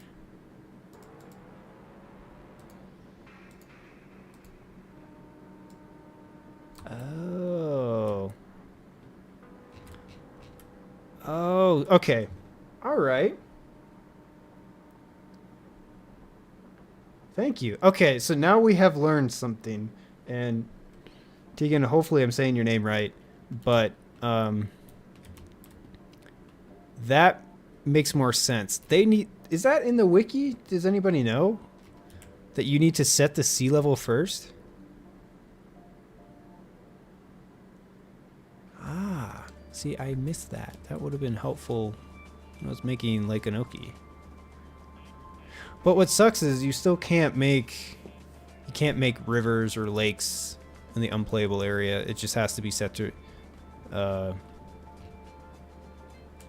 okay, maybe I did find that out once upon a time and then just forgot. Tygon. Okay, cool. Thanks, man. It just sucks because then I can't just I'd love to make this river an actual river, but it's above sea level, so all right.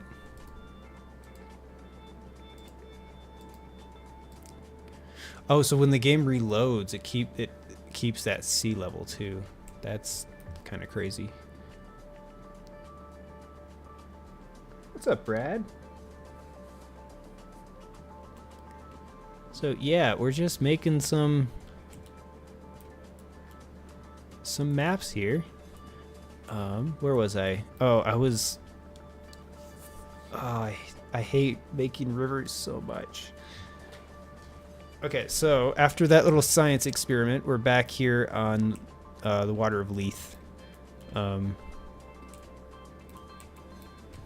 we are getting it loaded in here, or created, which isn't the funnest thing in the world, because I'd love to just be detailing this with trees right now, but I'm not.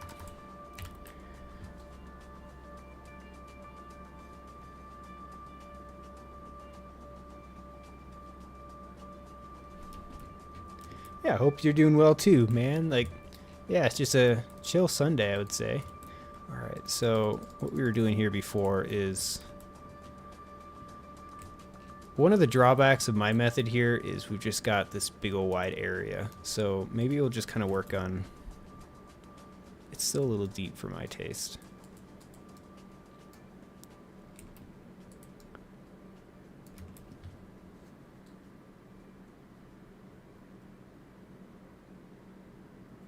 What's up, Sully? You're Sully?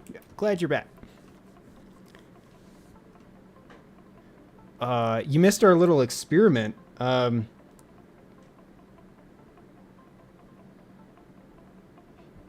Basically, we found out, or at least I did, I'm sure everybody else knew this before I did, is you have to set the sea level before you use a border river source. So that's something to know if you're ever making your own map.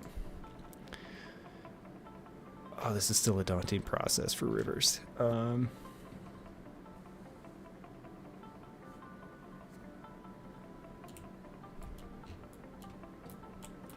You know, here's what I'll do. Let's create these little, like, stopping off points for slope. And they'll be like little waypoints. Then I'll create the slope this way. Maybe that'll help me in my process. Oh, I do that. Oh, I hate this part so much. Okay, here we go. Because I know this water is just going to flow in normally, but I don't want this to be too deep.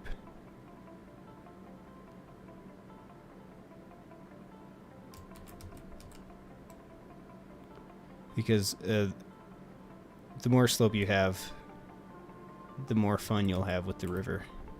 And you'll actually have a working river. Because I still don't know if Black Dragon Canyon actually has working rivers. I did a little bit of testing, but I'm still not convinced it's actually working the way I hoped it would.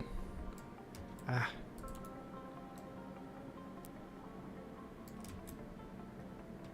The river's going to look a little wider than it actually is, but you know. And then later what I intend to do is, let's pull up...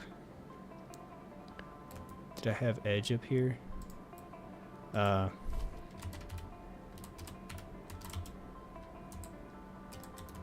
I feel like going into Google Maps on edge just makes it cry. I feel like it's not happy that I'm doing this.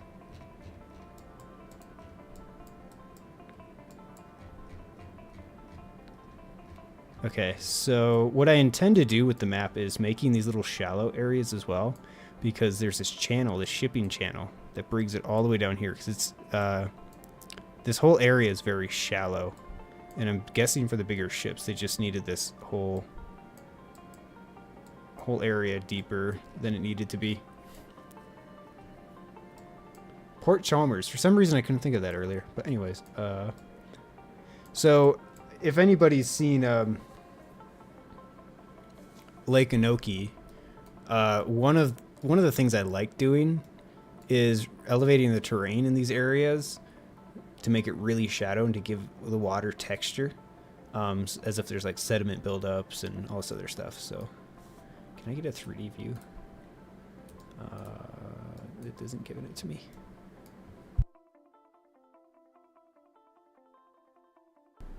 I don't know if I'm going to get this detailed over here, though, because this is going to be the unplayable area. Okay. Leith Valley. So So at least this area is pretty squared out because it's an actual carved channel. Flood control. It's gonna go up this way.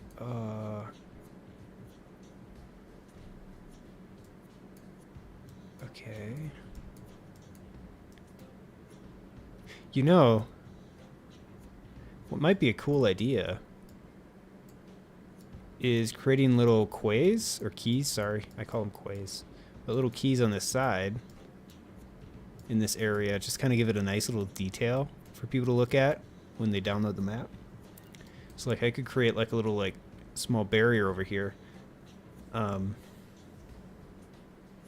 would require some roads though, so I don't know if I can actually do that. Oh, pedestrian paths. That's what I'll use. That's an idea, because that's legit a pedestrian path. It just goes through here. Cool. That's an idea. Alright. So I've got this little waypoint over here. So to keep this water shallow, I'll just kind of... Because as I go up this hill, obviously it's just gotten deeper the more I've flattened it out. I've just marked it. That's been the whole point of this. Now I'm just going to go back in and create my slope. So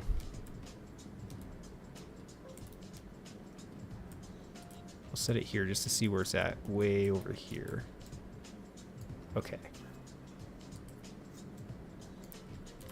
So let's set it higher, like right here. Oh, actually, let's get it even higher. I don't want this river to be too deep.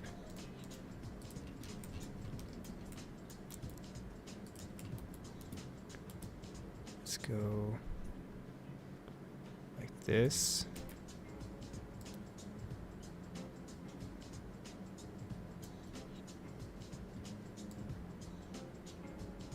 We still need the undo tool. That would make me less nervous about what I'm doing right now. Okay. It still seems a little deep, but that's fine because it's all going to be underwater anyways.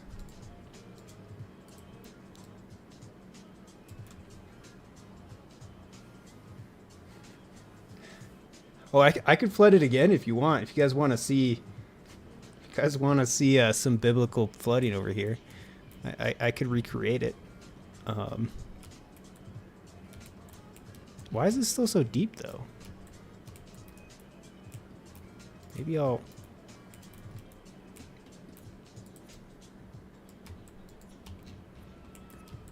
Yikes. It's still too deeper than I want it to be.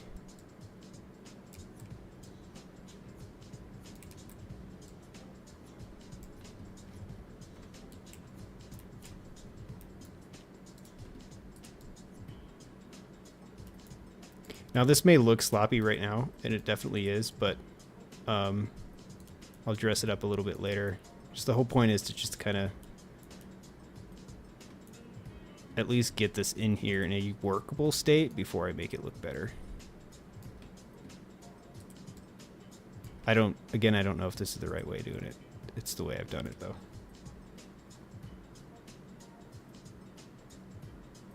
Is Brad traumatized by flooding? Because I certainly am. Do we need a support group? Let's start a Discord support group for map makers who have flooded their maps. So I think we need it.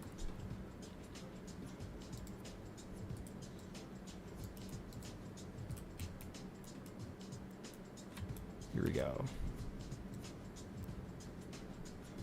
All right, some of you more experienced folks, how do you end up making these rivers? I found a way that works for me, but it's probably not the best way. I just kind of do my thing.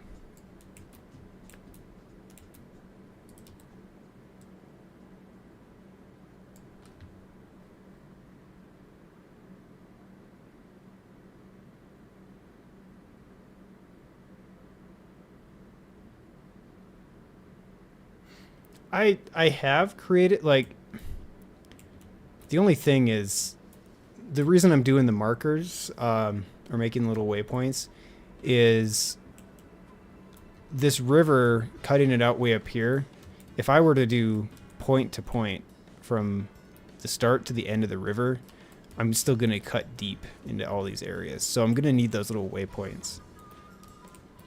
At least I think, if that's what you're saying. Oh.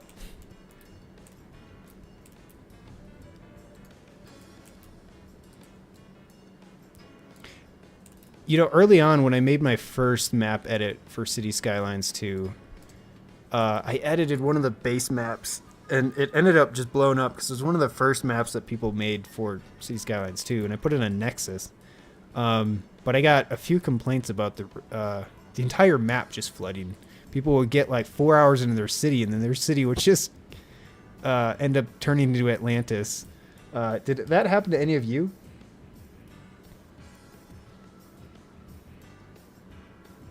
Oh, okay. Well, let's see. Let's see if the slope tool at 15 works the way I hope it would. Well, actually first, let's do this. Whoa! Wrong slider.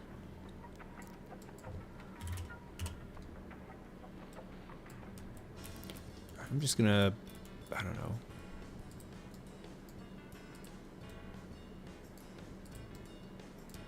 Let's try this. You're saying it doesn't give me as hard of edges, right? Because that's what I'm going to struggle with for a while. Oh, but it's so much slower. Oh, but I see why you would, though. Okay. Because I guess it doesn't have to be, like, perfect slope either.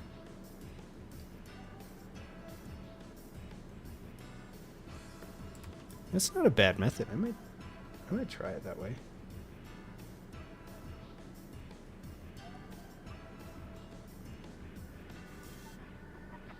Oh, thanks, Sully. Yeah, I had a few people say that that the map was just. I mean, that's kind of the downside of making undeveloped areas, especially like Black Dragon Canyon, was that it's literally like a state park. I think that's. I don't think it's a national park yet, but it's just forest land. Or BLM, I think is what it was. So, okay, I like that method. I might use that later. Yeah.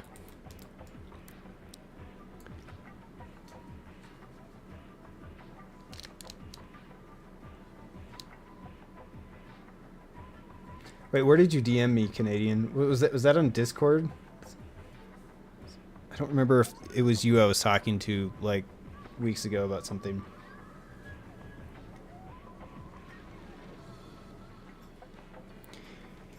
Yeah, I tried the peak brush for the rivers. Let's see where it is. Because it has been helpful, but like,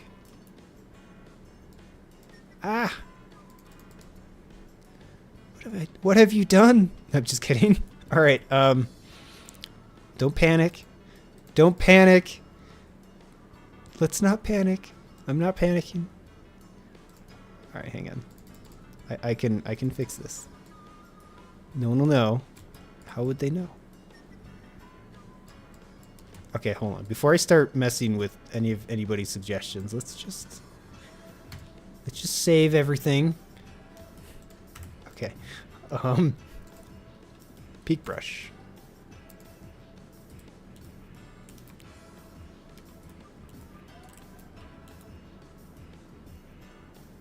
I should probably bring the brush strength down too, right? Oh, right, we did. Okay, sorry. Yeah, like, I don't know. I've never had so many messages through Discord, so I get lost. But, yeah, I'll pop open your message again, because I may have forgotten about it.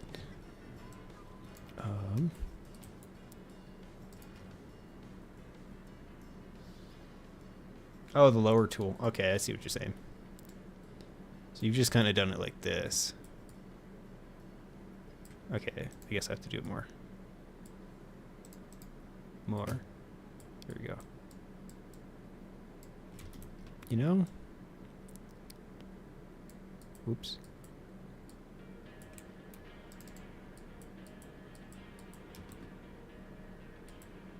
All right, here's what, smooth it. Let's see what happens. Because right now, all right. Bet you the water will still flow right. Because maybe that'll give me like, because if you guys look close at Black Dragon Canyon, those rivers definitely do not have, like, it's very like blocky on the sides of the rivers. Okay. I know this isn't what you were saying, but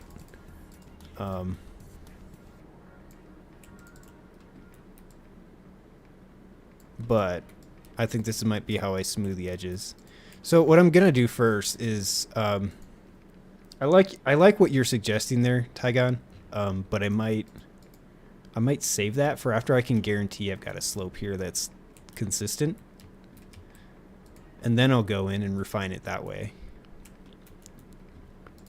I think it may be easier in some ways, but then in other ways, I don't know if I can guarantee that it's like a consistent slope.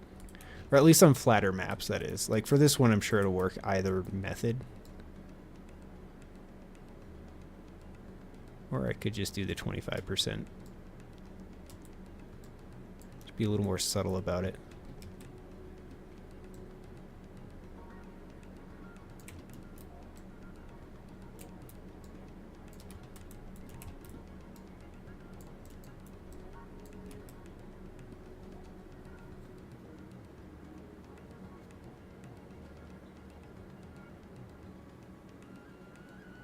Yeah, no, I agree. Yeah, no, like those are great ideas. So like, that's definitely going to help me later on in the map, because I think for like streams, that's definitely going to be a very valuable tool or like method to use. So I'm definitely going to do that later too. Let's try this.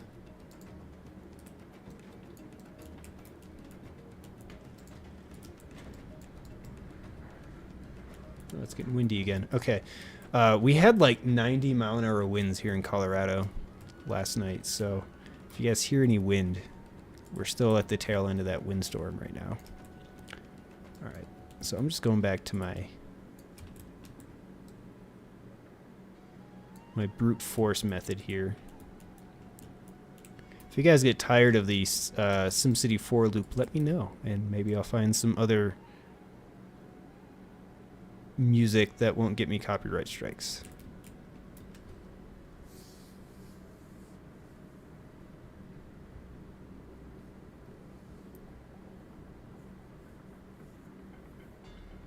Ah, yes. Okay, yeah, because with Black Dragon Canyon, the water would constantly flow over these banks, these types of banks, and I couldn't get it to stop. And then one day it just stopped overflowing like that, and I didn't understand why it did, so I kind of got lucky there. Well, good. I'm glad I'm popping up on YouTube. Ow, sorry, excuse me.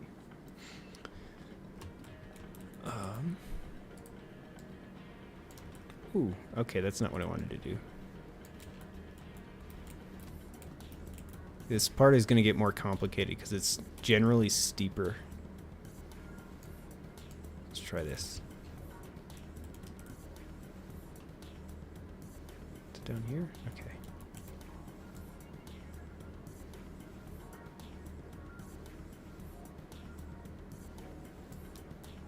Okay, this is definitely risky. It's not doing what I wanted it to do. Okay. Oops.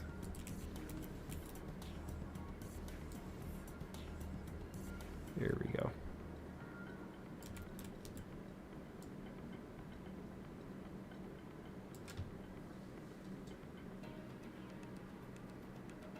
You know, it might have, though. I'm not sure. It might have stopped flooding. Yeah, that's why I had the SimCity stuff. I currently have a video I downloaded up here just for the backdrop, and that is currently my audio source for the music, for the background music. Yeah, that is definitely going to flood later. Let's make sure it doesn't.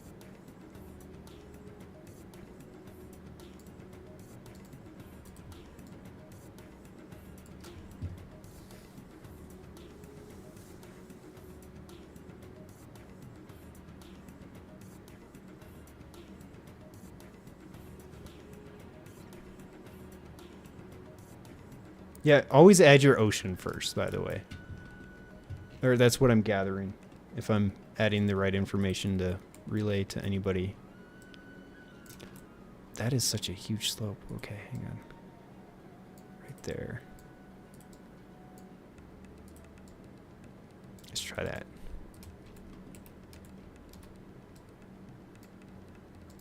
I'm stupid. I shouldn't have done it that way. There we go.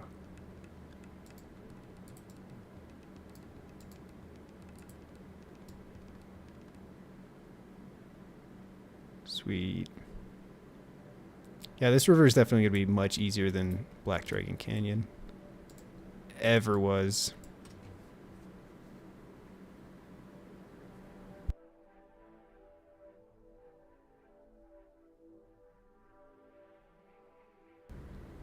I was like 8 when SimCity came out. And then in 2007, I started downloading mods because I found some Metropolis.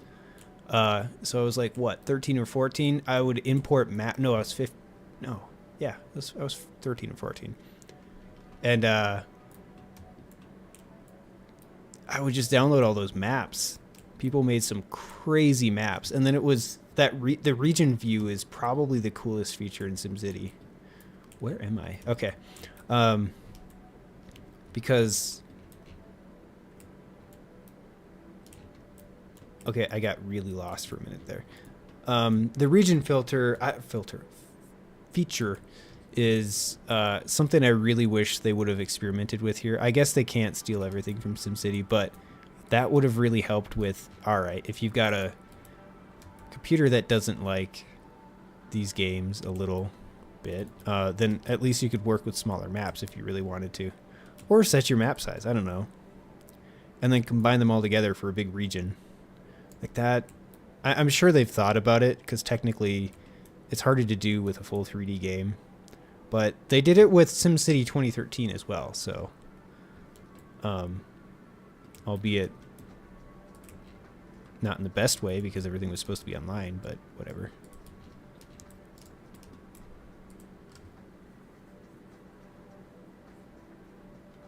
Music is very low. So can I elevate that a bit? How's that? I feel like EA can't be trusted with a city builder. Then again, I love Paradox and Colossal Order, but the way they released City Skylines 2 eroded a lot of trust. It's not a bad game. I think it's just a sport for people to hate on it now. I don't think I think like 90% of the hate it gets is unwarranted, so what am I doing?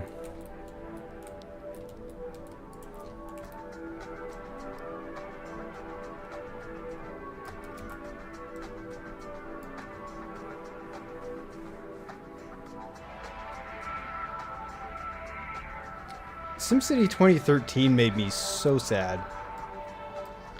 Like, I don't know. I think the thing that hurt it the most is just the resistance to bigger cities. Okay, wait, that's the second thing. The always online thing was just stupid. But you can't exactly blame that precedent on EA, because if anybody played Cities XL when it came out in 2009, they tried to make that game subscription service. And 13, 14-year-old me was like, well, this sucks. I don't have any money, and I don't know if I could convince my parents to subscribe $10 a month for this. They eventually walked that back and stopped. They disabled the subscription service because that was just stupid. Cities XL was a really good game. It's better than SimCity 2013, but obviously it was pretty rudimentary. I'm not sure how their simulation actually worked, though. Because they definitely didn't have the agent system. They probably did like the whole spreadsheet thing like SimCity 4 did. That makes sense. This river's wider than it should be, but whatever.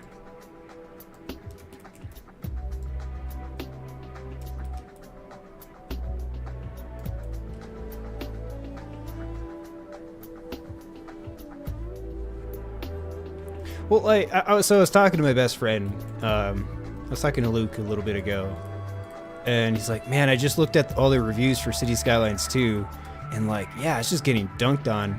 And I'm just like, "Yeah, that's just because now people just hate on it to hate on it." If I go on Reddit and I make this opinion known, people kind of don't like me talking about it. But oh crap, I screwed that up. But if you look at City Skylines' original release, we didn't even have terraforming tools. Imagine if they did that on this release. Like, the base game for City Skylines 2 is still light years ahead of what the base game for City Skylines 1 was when it first came out.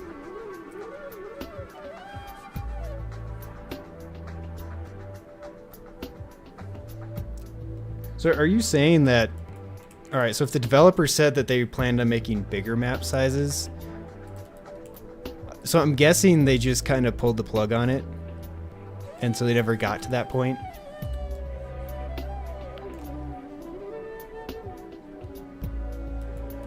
Because the game got a lot of hate, especially because you couldn't even play the game sometimes, because it all required these really janky servers. Oh gosh, like... This is such a steep slope. This is messing with my river. Not like this. Still don't like this. Here it is.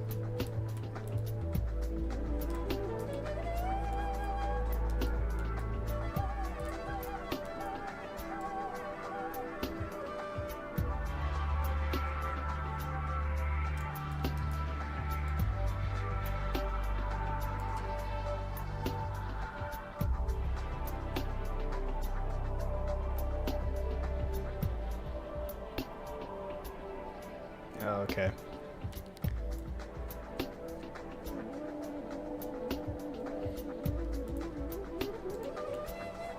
Didn't I hear something about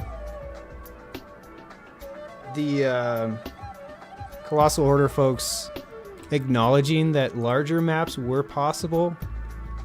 I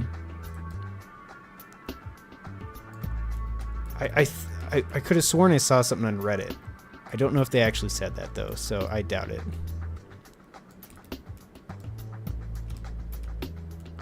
This river's still kind of deep in places, but that's fine.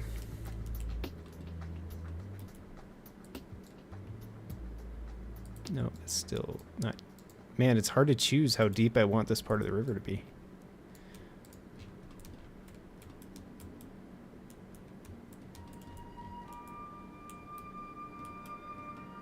What is going on here?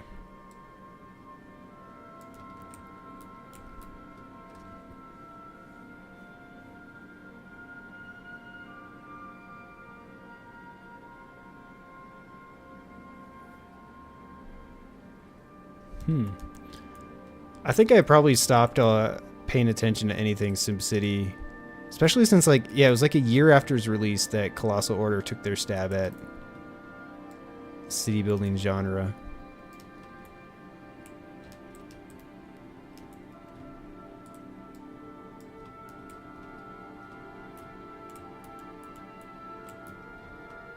There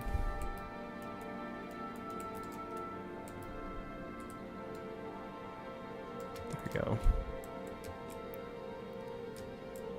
Can't choose.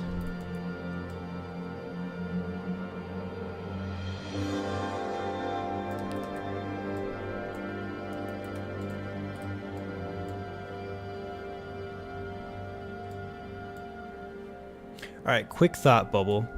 Am I the only one who thinks, and this isn't a knock to the composer or anybody with City Skylines 2, but I don't feel like the soundtrack is as memorable as even like the first City Skylines. Definitely can't compare to SimCity 4, of course, but am I the only one who feels that way? Like, the bass music just doesn't do it for me. That's just a personal opinion, though. Like, the music's great, though.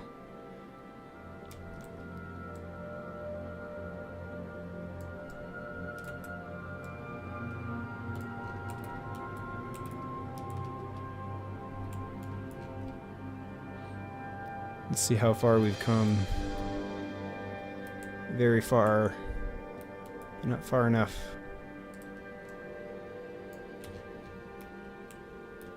I've got so much to do on this map, though. It's probably going to be a few weeks.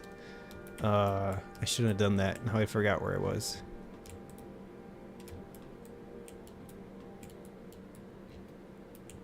Holy crap. Hang on. Oh, I was on the wrong river. Okay. All right. Now we're back. We're back.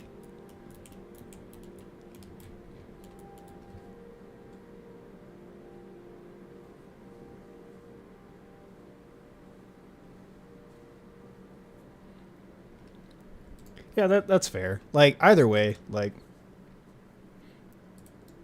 each to their own on those games. I started, oh, actually here. Is anybody familiar with, actually I'll keep playing that then. With the soundtrack to Titanic Adventure Out of Time. Let's see if I can find it.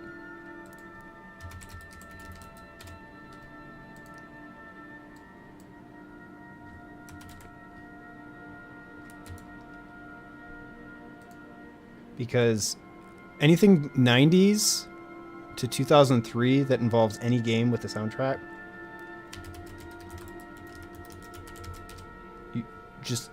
they were all about atmosphere, so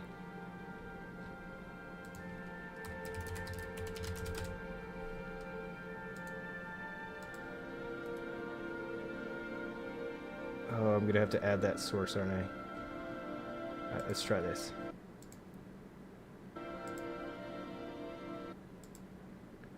Where did it go?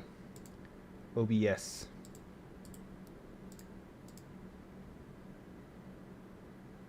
Application audio.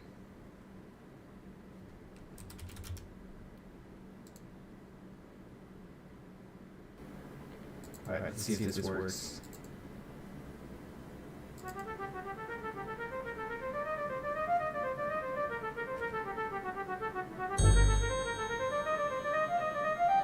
Sound great, guys?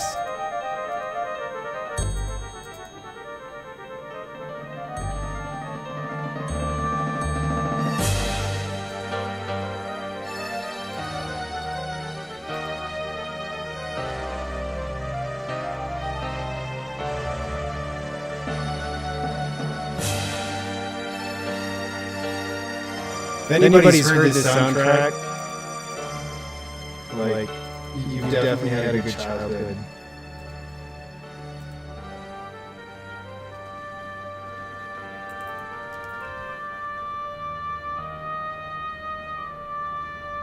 Oh, is this loud reverb? Okay, thank you.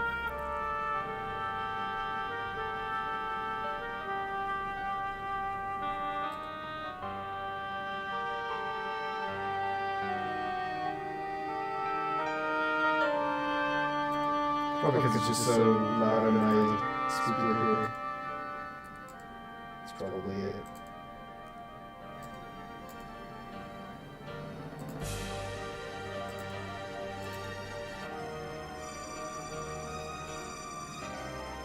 Oh, I see what's happening. Okay. I wish I could hear what it sounds like, but alright, enough of that. I'll download that track at some point so that we're not getting the reverb. Unless that's still there. It could be.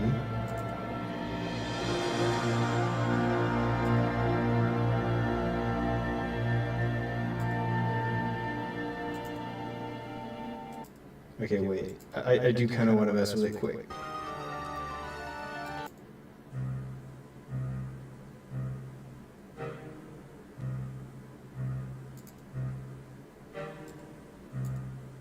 See if we can get it to where it's not reverbing.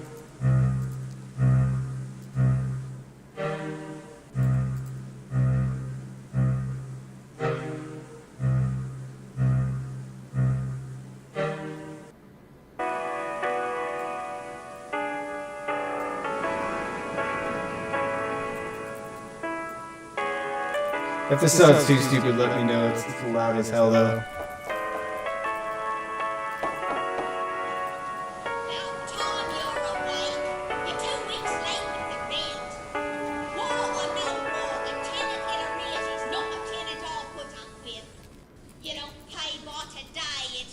Sully, have you ever seen Titanic Adventure Out of Time? That's loud. Like, it's a very haunting point-and-click game.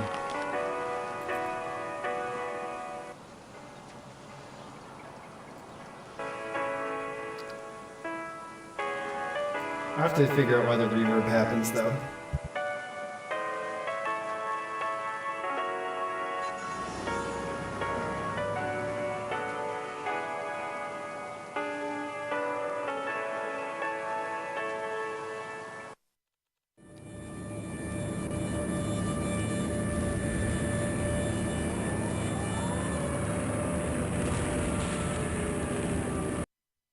No, it's probably, I've got my headset on here, and it's probably just like bouncing between the mic and...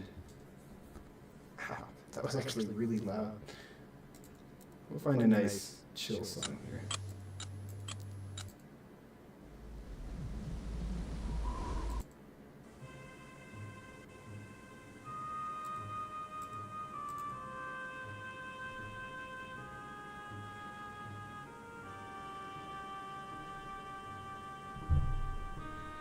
Audio is so hard to make work.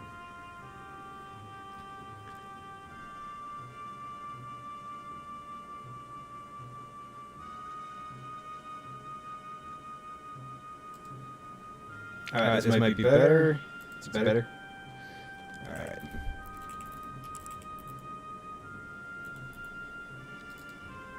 I don't know, this soundtrack's just my entire childhood. Let's go here.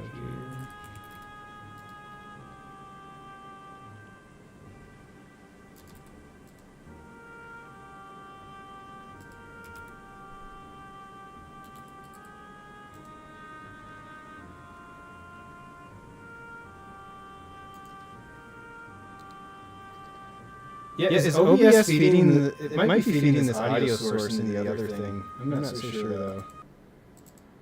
Let's go back to this though. Or it could just be how aggressive this particular...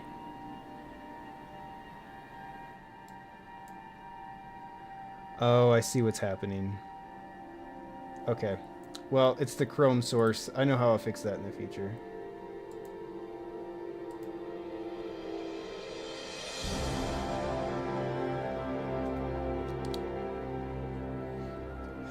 I think what was happening is it was reading Google Chrome, right? But it was also inputting my mic in the same, so it was getting the double. Okay, I'm gonna have to go back into that recording and then see how freaking scary it was, because Sully probably had a good reason to be scared. Oops, sorry about that.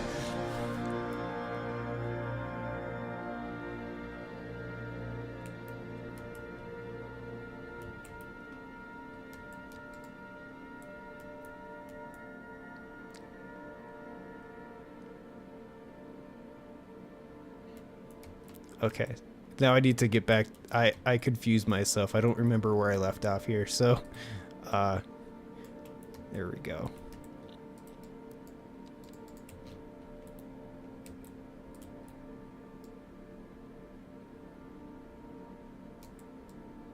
We're back to SimCity 4. I can only imagine how bad it was with the double audio. It's gonna be a good highlight.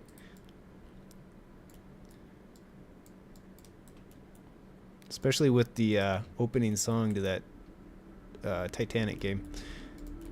I highly recommend, if you're just bored, go find a good way to play Titanic Adventure Out of Time.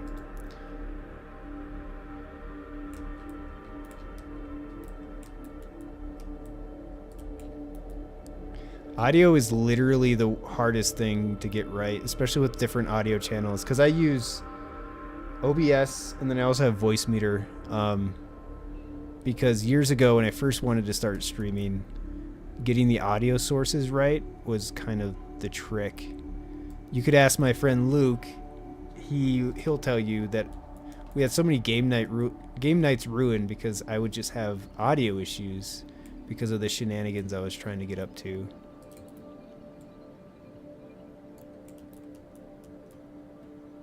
Because it's just a hard thing to set up with the different audio sources, and especially since it's all digital, you need drivers on top of drivers on top of drivers. If you don't have like the actual physical switchers and stuff.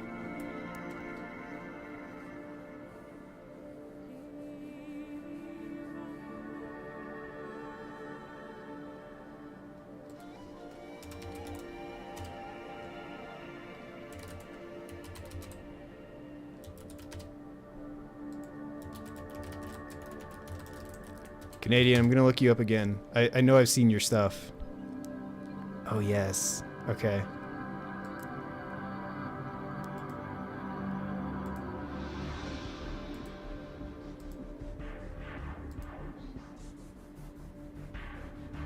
Ooh. I don't think I've seen this video.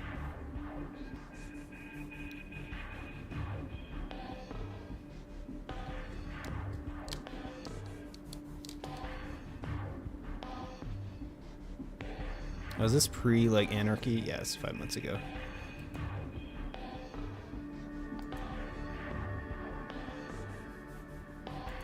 So I don't mean to be like incorporating your content into my stream, but I was really curious at looking at this. Here. I was looking at Cadanian's video here quick.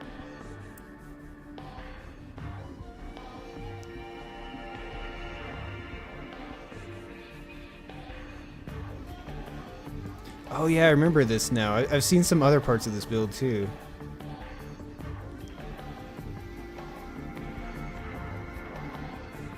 That's cool.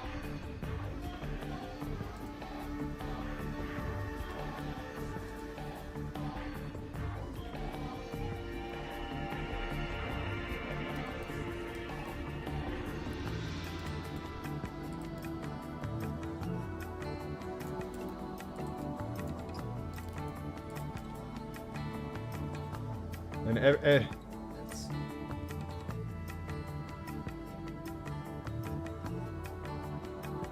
Panzerdrome. Is anybody a fan of the original Spyro PlayStation 1 games? Oh, that's what I was doing. Okay, that's why I was so screwed up.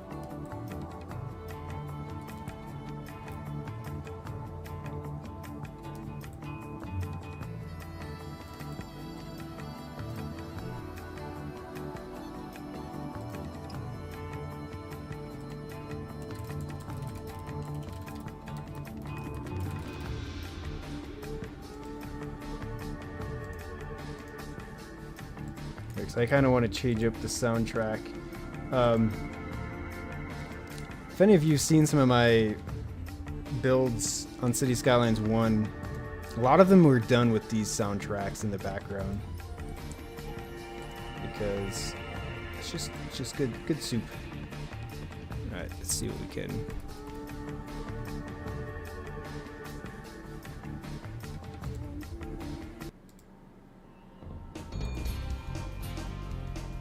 Yeah.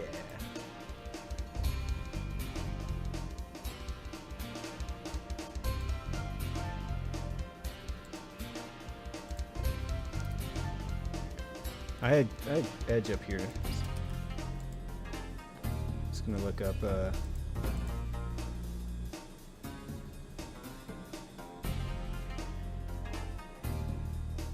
Ooh, so I'll have to check out your new series. I don't think I have yet. I might have, but I also may have forgotten. Feel free to link it if you want. Throw it in the chat. I don't mind.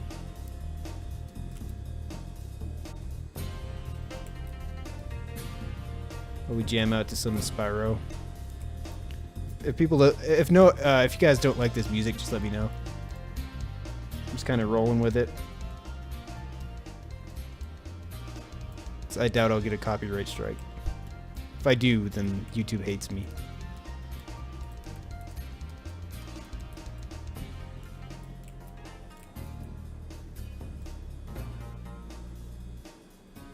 Oh, this is a really bad way of doing this. Ah.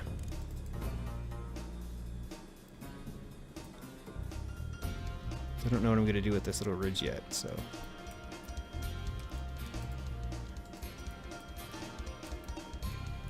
Yikes. This is a really tricky spot. I feel like I should just leave it.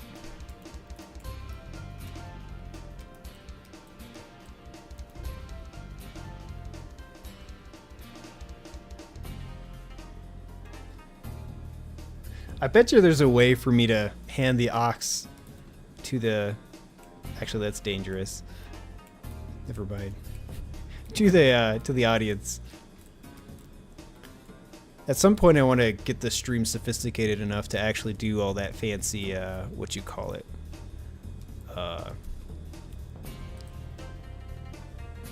like donations or just even like the little gifts that come up.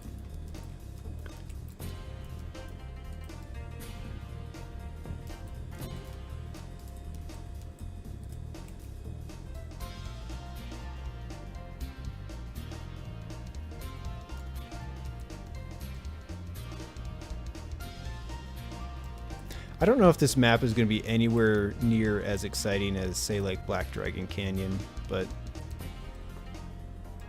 I'm going to enjoy it.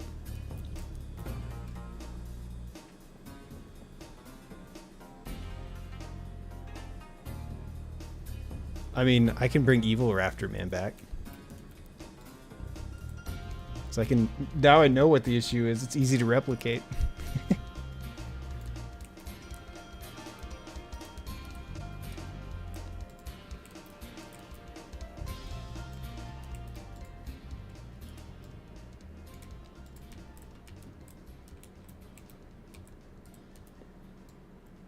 Such a steep area of the map. The river just feels hard to work with right now. Oh. Let's try it again.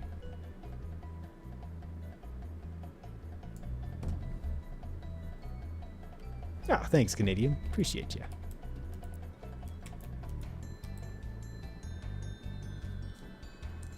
Actually, you know what?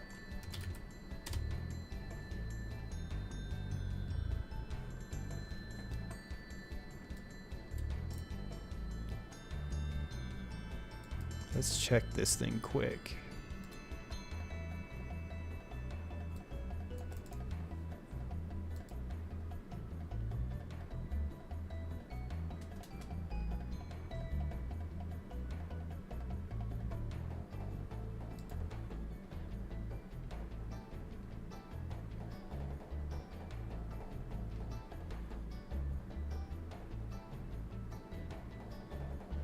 Canadian, did you add me on Discord?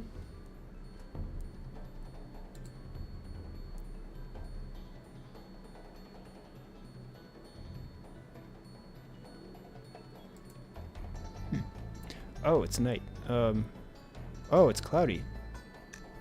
I don't need it to be.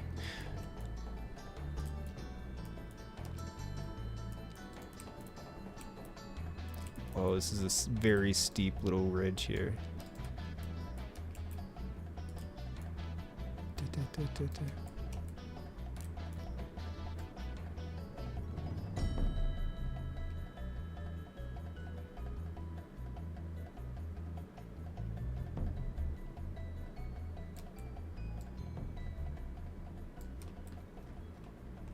Yikes. This spot is definitely going to flood.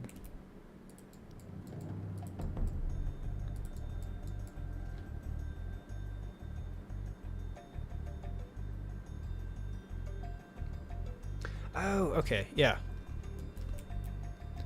Oh, yeah, all right. Let's see.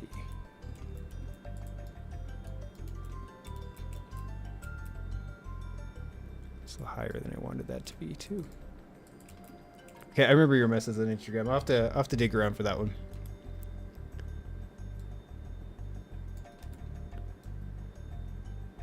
I've been considering... I was going to plaster my...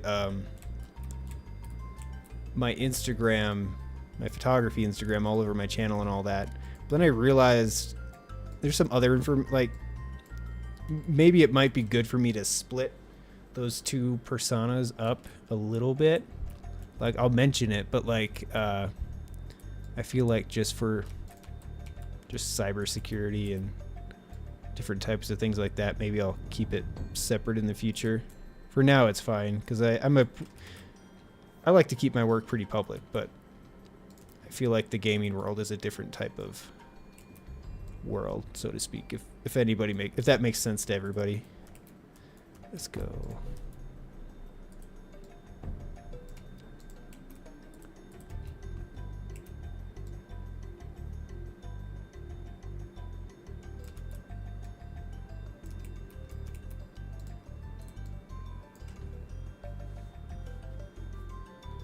Sweet.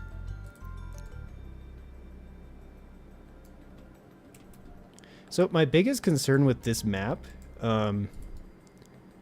is that's going to be too similar to, say, like Anoki. So I'm trying to think of ways to, I don't know, just make it more interesting. It's probably going to be a road that goes over here.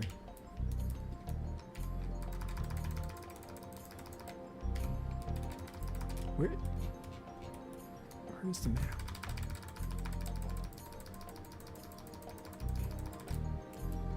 Oh, that's why. Like a little side street.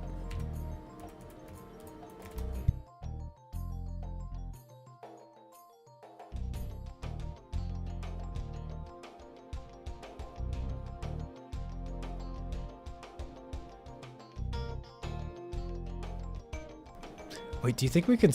There aren't sheep in the main game, are there? I don't remember. Or is it just like cows and stuff? I mean, I'm sure somebody could make it. Alright, hang on. We're going to save the game quick.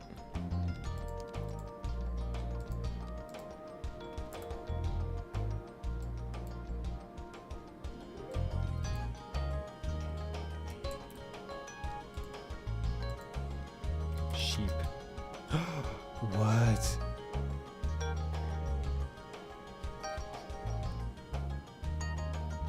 All right. Let's do it. 100%. Do they make sound, by the way? Also, is my game sound working? Yeah, okay, it is. Let's find a good hill.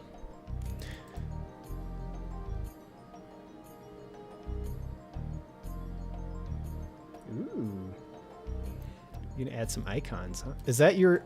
No, okay, just kidding.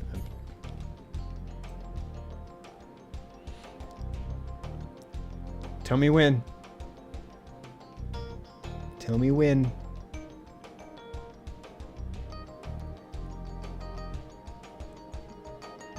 Tell me when. I could keep going. I could stop at any time. Somebody save me. Tell me when to stop.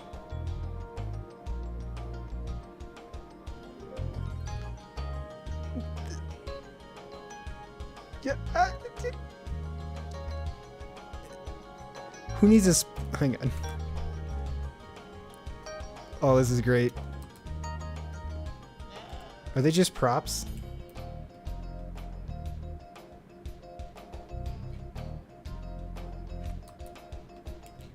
Actually, hold on. I wonder. Because they're not going to be rendering.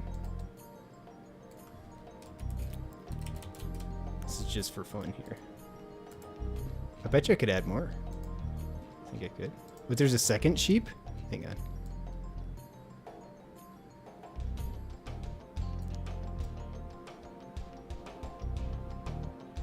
Well, because what's nice about Anarchy at the current stage is it's disabling any that have collision. Alright, where's the spawner? Oh, wow. This is definitely going to break everything. Now, what I want to know is, do they all make sound? Alright, one more idea.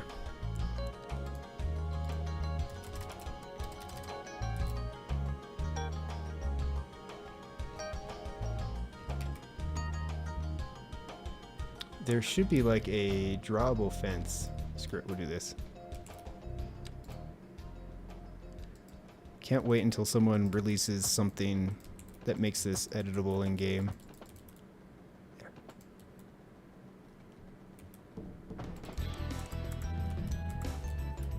Okay, oh. Whatever.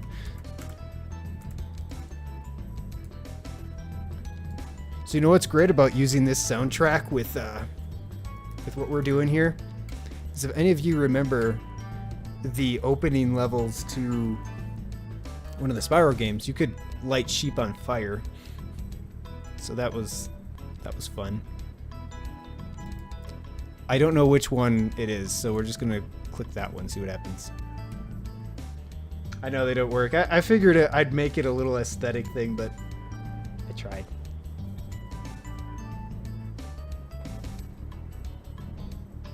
I might have to try that. I think that might be some good detail to throw in here, is a couple of sheep. Because in Black Dragon Canyon, I had the overlooks, right? Okay, I don't think this was it. Dang it. Maybe it's this one. So that might be some of the little, like, flares that I'll do into this map, is just lots of sheep.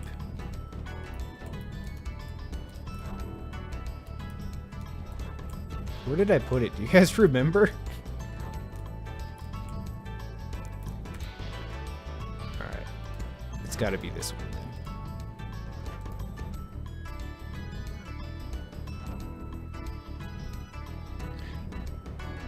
Yeah, I kind of figured. I mean, when I first saw the fencing stuff, I knew there would be some mod coming out. Like, there's no way there wouldn't be.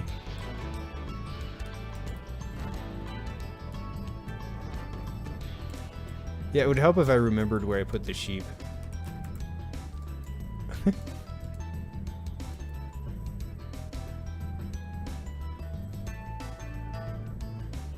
Guys, I lost the sheep. Alright, hold on.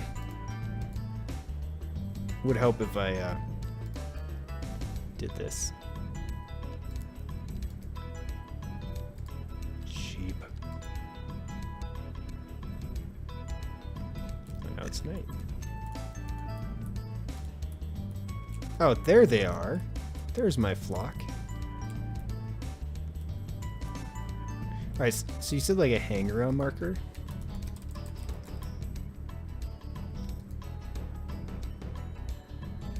But how does that work? It's just like a surface area, and then you put a spawner in there. Is that how that works? Let's see.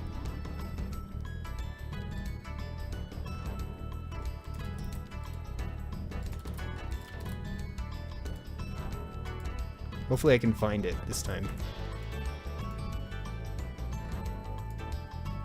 Ah, got it.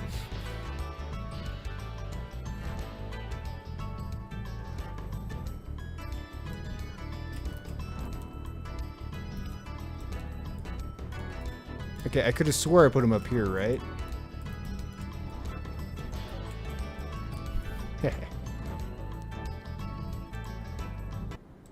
They don't...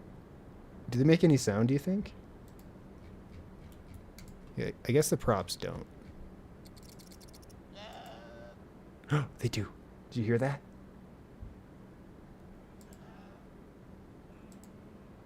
Okay, so if you click on them,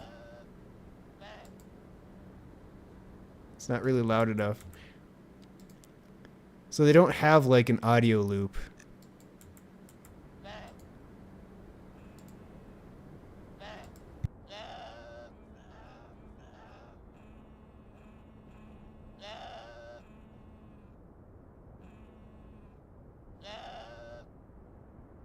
It's just like so quiet.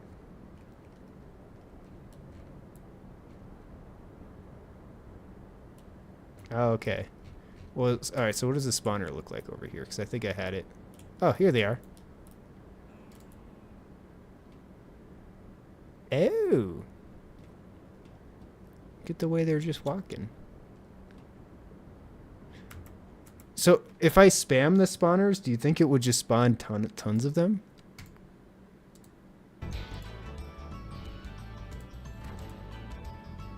Okay, I know this isn't exact, but no, this actually is map making related because that just means I'll probably put this in the map somehow. Okay.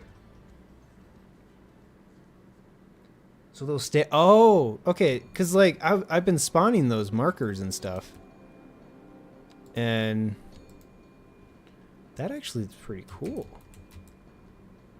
I didn't realize that was a thing. Oops. Let me get rid of all these props first.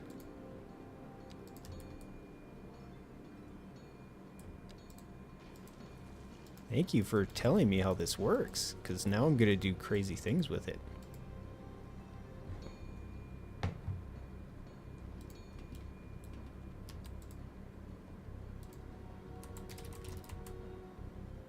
That's actually really cool, though. Lions and tigers and bears. Because, like, we didn't have that at City Skylines 1. And we could just... We don't... I wonder if it'll... I don't know. So I could make, like, legit farms. Sheep.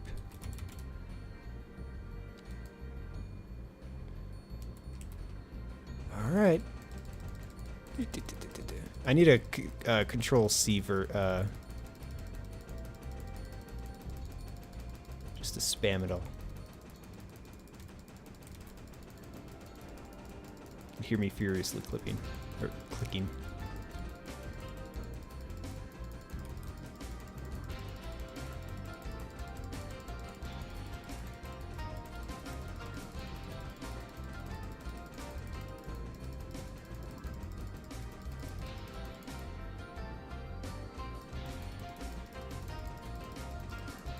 I suppose it'd be cool to bind this to the whole area, so if somebody wanted to delete all of these, if you incorporate it into your map.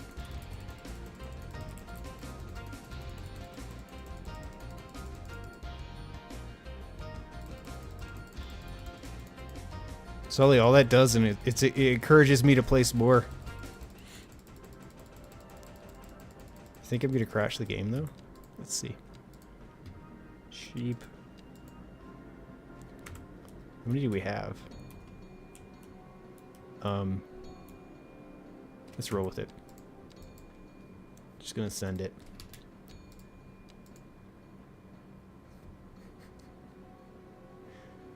If you guys ever played Arma 2 or 3, you could do that with all the units too. And just absolutely obliterate your computer.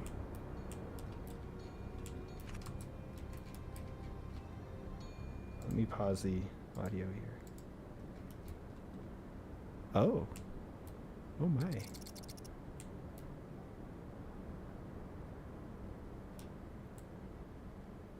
Okay, so terrain is Oh,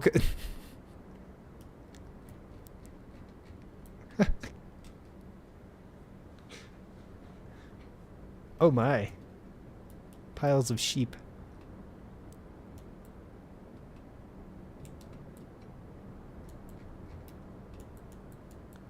Oh.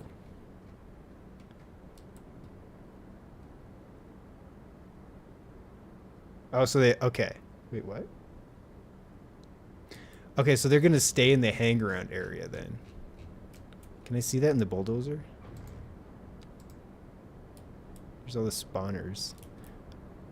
I feel like there's a limit. Anyways,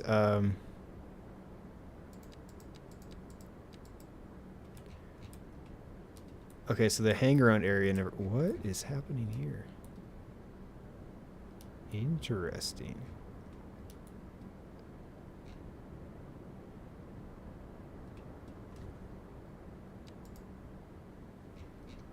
Oh, there's the hang-around area. Okay, cool.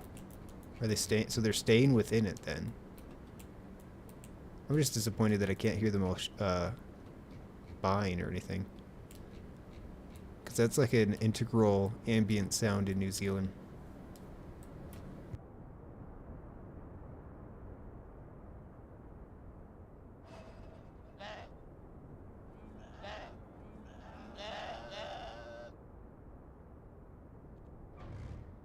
Well, that's just neat. Okay, so it looks like they don't follow the terrain very well, though, which is... Oh, you know what? The hang-around marker, they'll... That's actually setting how high they are, I think. Right?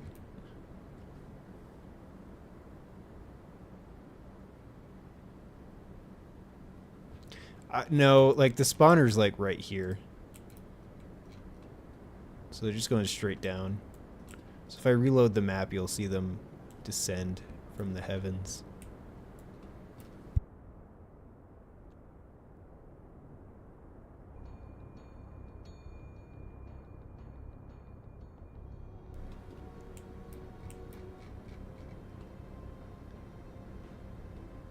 But what I am curious is it doesn't look like every spawner spawned one, though. Can I actually, like, hang on. Can I do this in game too? Oh, I forgot that I had that mod. That's fine.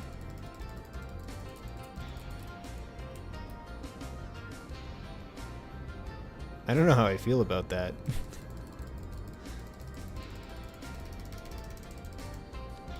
Goose. Bears.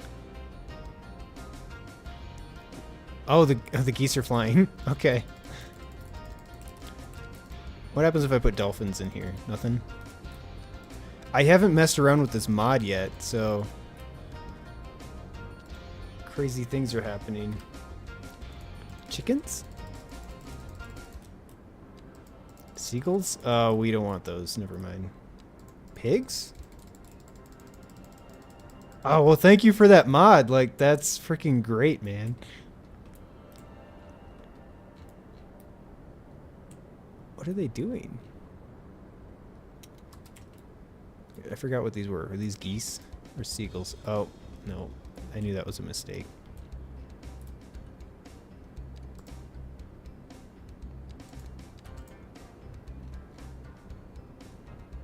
Okay. Okay, so if I throw them all in the water and they make like a hang-around area, then...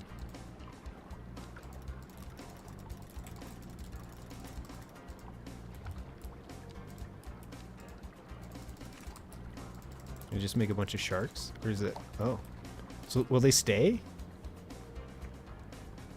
What? Oh, okay, they just swim off. It doesn't quite work that way, huh? It's fine.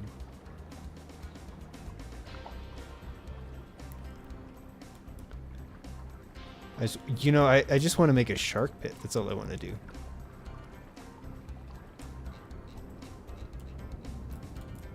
Okay.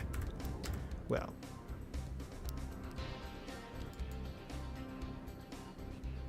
I'm gonna look at this quick. See what some of the new mods are popping up.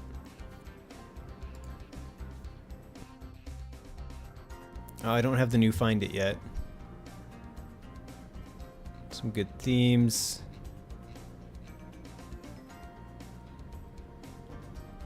Ooh. Oh, that one looks nice. I like that. Big rocks, though. Okay.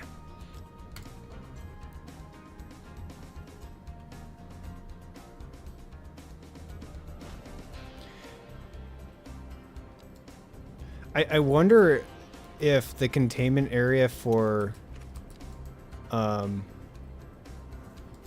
the hang-around area in water, I wonder if the issue is because it's more of a 3D space, if that makes sense.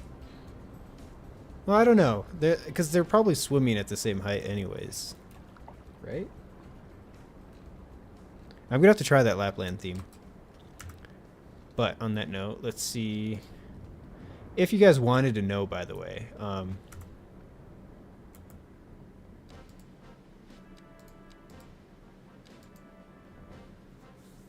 my graphic settings for those videos.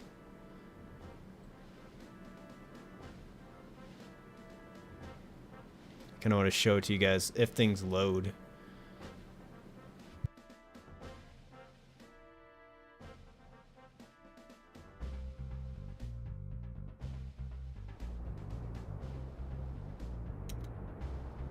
Okay, so I want to kind of open this up quick here, though.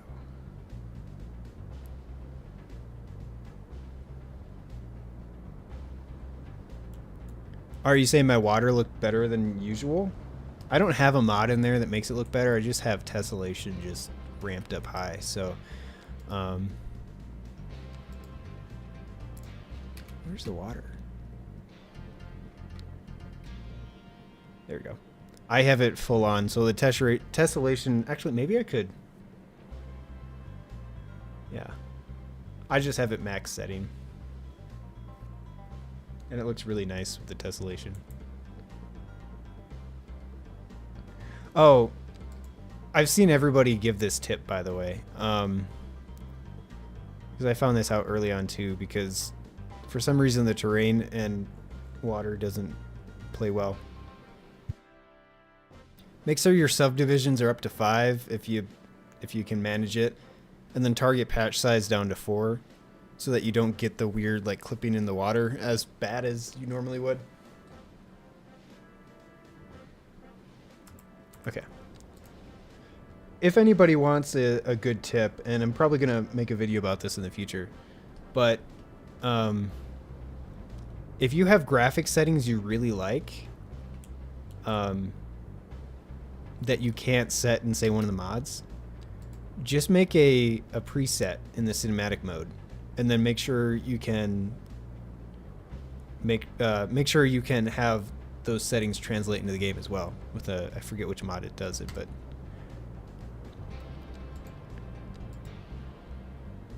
and then you'll just have to play it a little bit, and then now all your settings are to a preset. And then if you have the mod that preserves the photo mode, there you go. Now you have all your graphic settings in the photo mode saved so that you can play the game like this. My tessellation, again, let's check that out.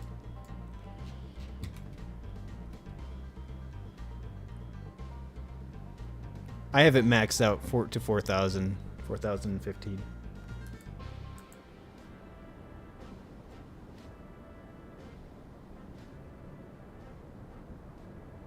Oh, Sully, are you talking about the camera settings?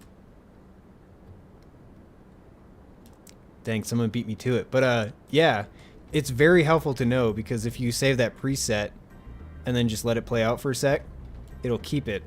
And that was really useful because I had to do some other work with these maps, and just being able to save all of these.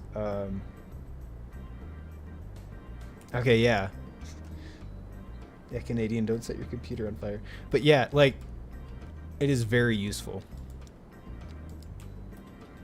So Sully, I saw your video about the cinematic camera and some of the settings, and it kind of gave me a lot of cool ideas, especially like as it comes to fog. A lot of people made comments about my maps and like scale, at least in the videos, and that's because like the volumetric fog just goes a very long way. Let's see, what do I have this set?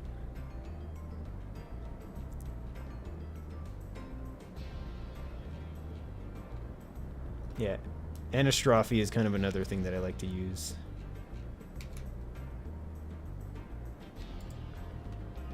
A good amount of exposure. I think you guys can play this back if you ever want to try to copy some of these settings. I don't think I have anything set for that.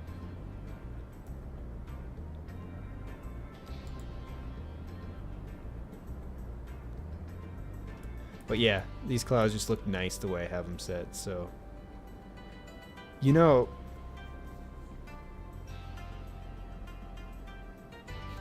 well done, Canadian. But yeah, I wonder if we can get a mod going or something. I'm not very good at programming, but to share presets for the cameras, because it looked like they wanted to do that in City Skylines 1 because they had a whole tab for it and stuff. But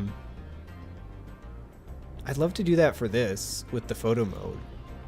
Like it sounds like that's something they should add, is like a photo mode preset, because everybody found it so complicated that not everybody wants to mess around with these settings.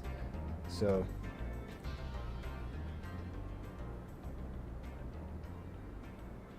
oh yeah, okay, here. Yeah, because there's like one thing about this particular area is just how the rocks looked, and where, jeez, there's so many buttons now. I haven't played the game with mods yet. The desert map theme. Where is my file?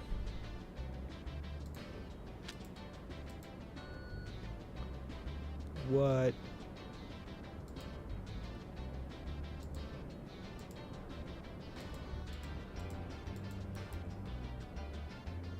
Uh-oh. I think I froze the game. Why did I freeze the game?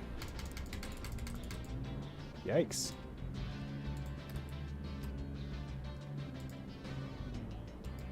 Yeah, the game froze. I don't know what I broke, but I broke it. Let's see if we could get this running again.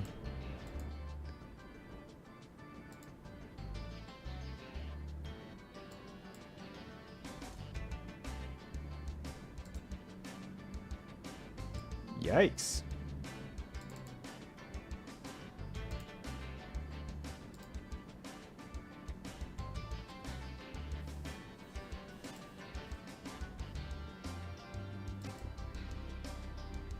I was trying to show Sully here the tint to everything.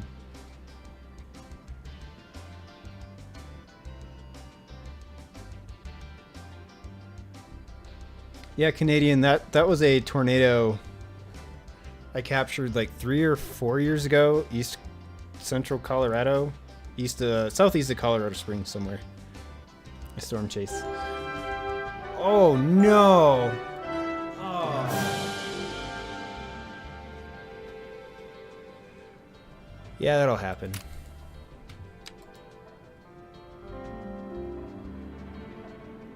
I'm really sad now. I hate this glitch. Has anybody else have this happen to them before? A hard crash will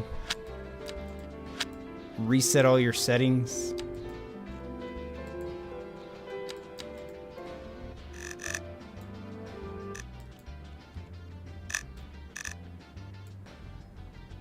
Oh god, it's been happening since day one, honestly. Well, that really sucks. Ah, why?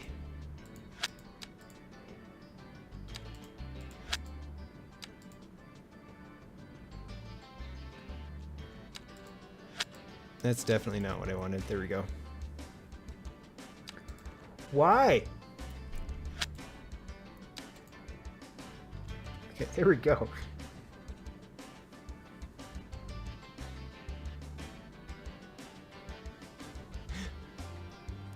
Man, well, like with my resolution settings too, is sometimes it doesn't show me the right like refresh rate either, and I just get confused.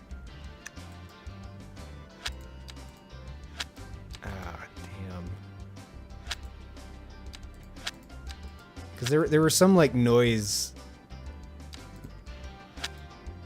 Damn it! I was trying to show Sully something, but I guess it broke the game.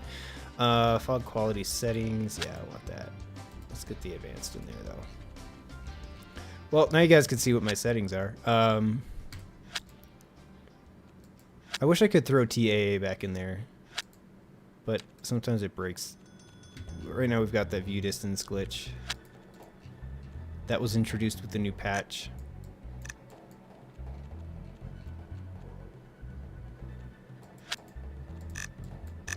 I know that's not the right way to do that, but I'll deal with that later.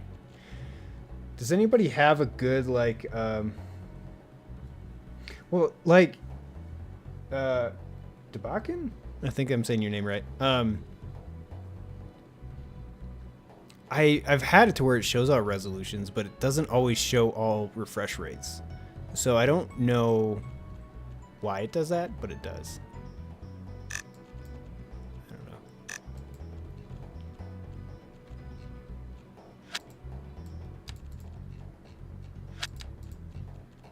Oh, this sucks.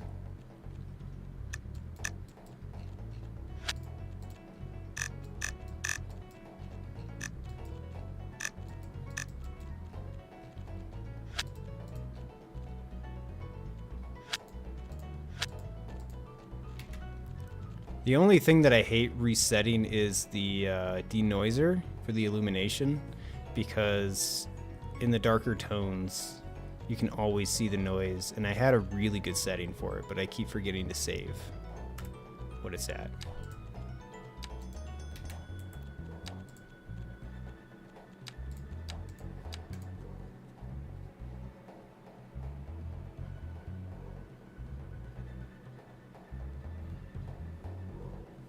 Yeah, I have a particular set of what I think might work, but I also sometimes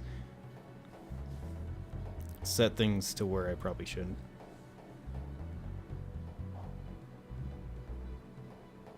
Ooh, that is very useful. Thank you for that. I think I might I might have to I like how they have to put that disclaimer there for the people who don't do the tutorials. Who complain because things aren't working. I need to load my texture because I was trying to do a thing here. Where did it go? Textures.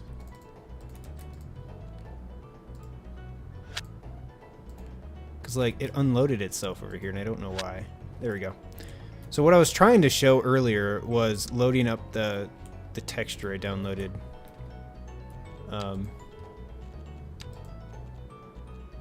But yeah, it's good to back up because like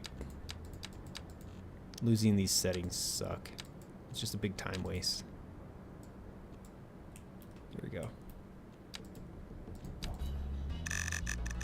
For this map, I like to keep the far tiling down to like 74 for this texture I used.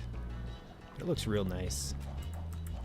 Did I, since I don't really need to see the interface, I'm gonna give myself TAA.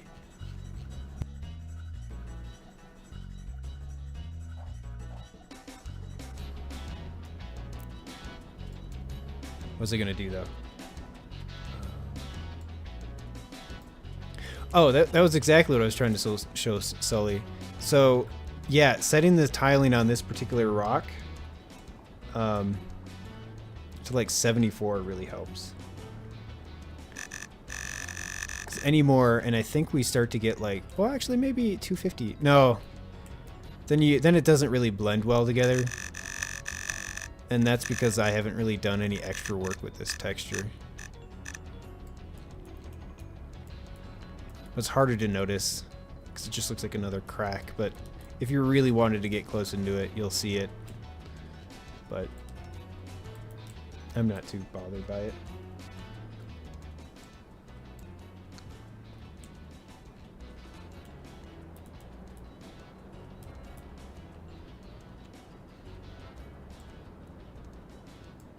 But yeah,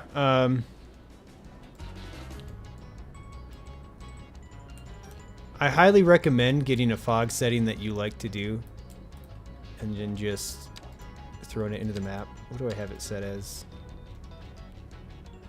Oh, also, so for Sully, what I was trying to show you is I think I had... What did I set? I think it was the volumetric fog albedo. I messed with that to kind of match the terrain to make it look like a... to make it look like there's dust in the air. So if you're setting your graphics settings right, definitely think about what might be in the air, because you'll definitely want to see that. So if you've got very dusty maps, so like the desert map or something, imagine all the wind is going to be blowing up all that dust. And so if you use volumetric fog in the distance, you're going to want that fog to be more like dusty.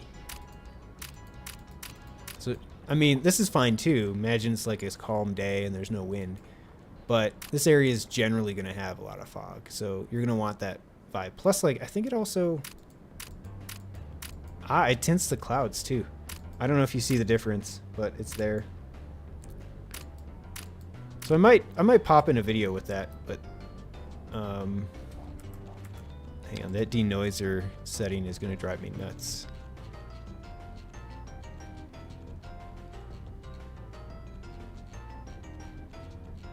If I could find it. I wish it would save your position when you're in this menu. At least I guess it might, but... Illumination, okay. I can't remember what that does. Not what I wanted.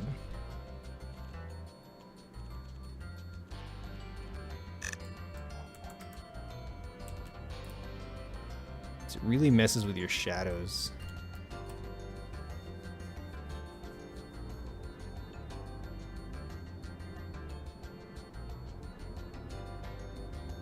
Oh wait, so wait, what are you saying? So that's the albedo and not the actual fog. Oh, you're right. Okay, thank you. Because what was that? That was... Yeah.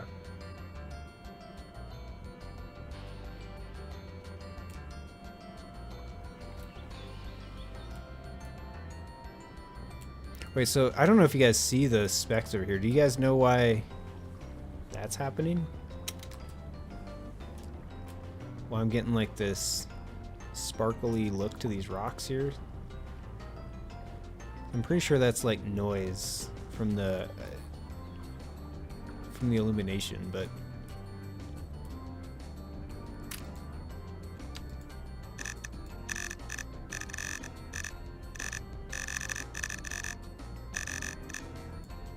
kind of give it a very deserty look to it, and everything's now... Oh, I didn't like that. The tints. I'm not going to do the tint. But you could get a nice orange sunrise with changing the albedo.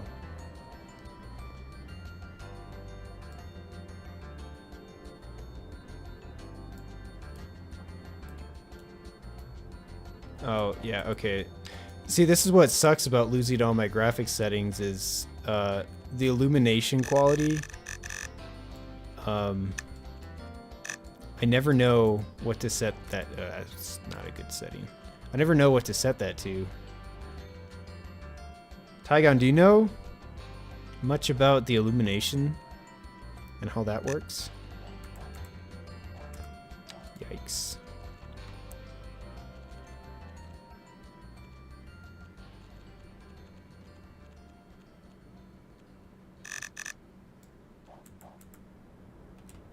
Oh, I really broke it.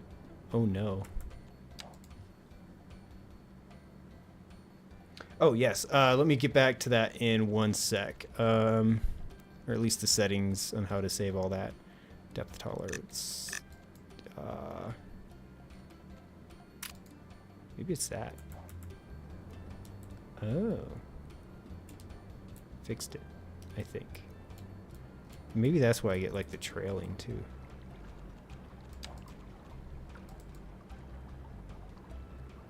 So bright. Okay.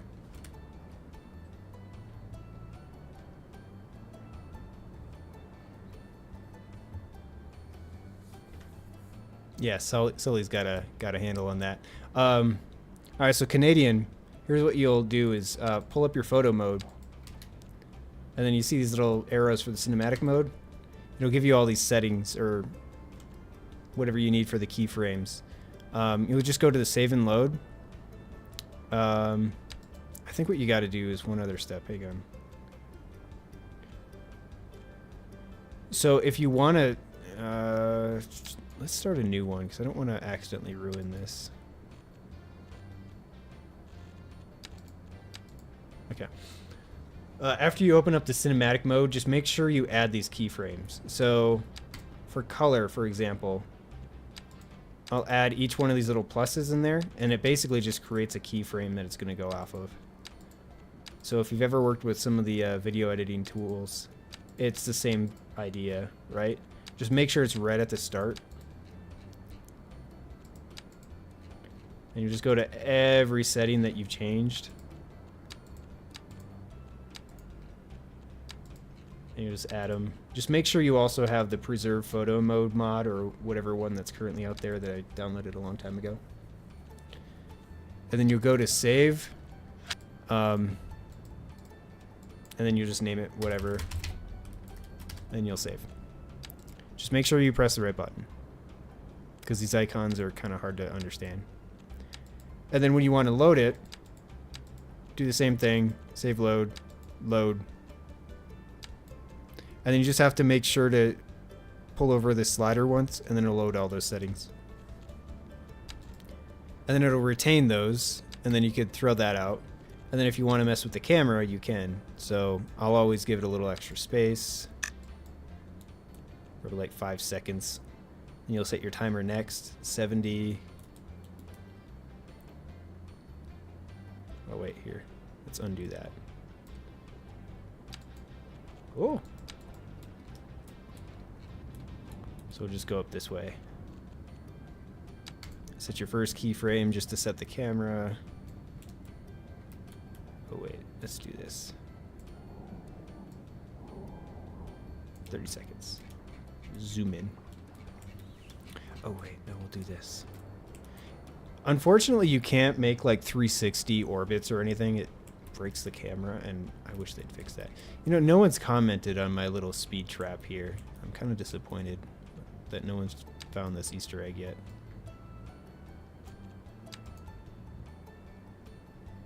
See how well it does it.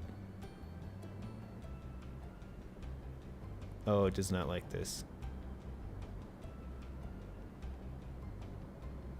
I don't know what's happening to my river.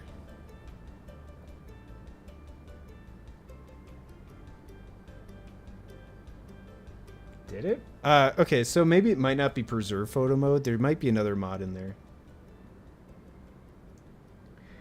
Aperture does work. Oh, that was kind of cool.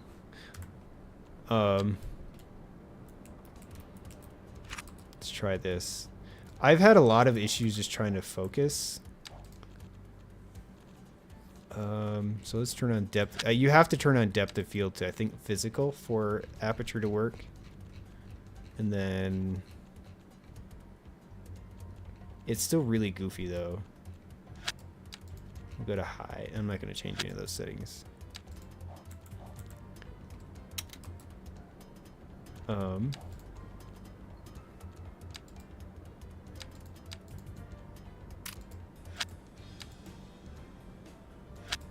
See, this I think this is where they're kind of messing up, because I don't really understand how to set it right.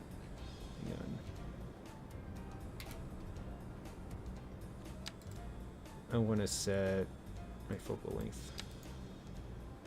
If you're not getting your focal length to set right either, if you've got like a camera mod, you just have to switch it from orbit a couple of times.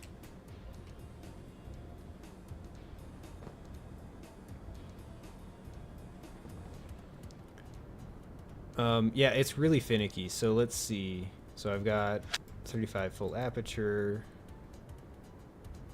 Where is... Okay. So it's going to be subtle. If your focus distance is set close to you, the aperture is obviously going to impact you a lot more. If you're setting your focus like a mountain in the far distance, it really won't matter what your aperture is, because you're... I think it's following like pretty closely to where actual cameras are going to work with that. Hang on. Where's the distance?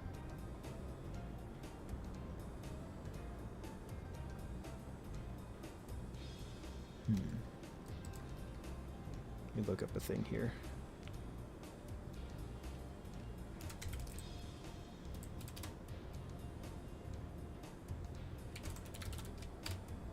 Oops, that's not what I wanted.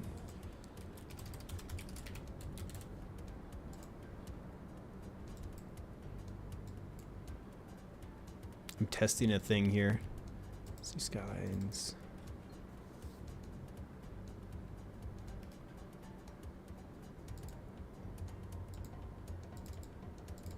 It should be here.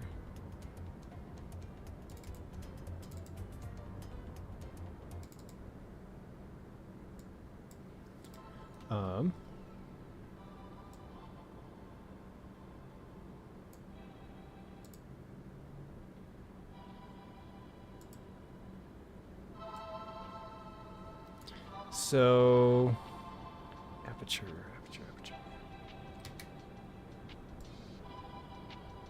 Yeah, you could see it is adjusting it between. I'm gonna assume that these are the f-stops, but I can't be sure. But the thing is I don't think it's accurately doing aperture.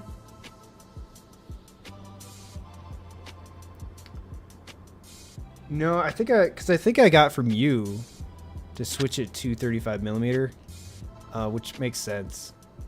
I don't know what these other projection forms are though, because I don't really know why they have the setting for sensor size, because it doesn't seem to do anything. But keeping in mind, if this aperture is going by f-stop, at f32 it should not be this blurry. That's for sure. Even at, what, 45mm, I'm assuming. So we'll leave it at, let's go f2.8. Let's make it standard.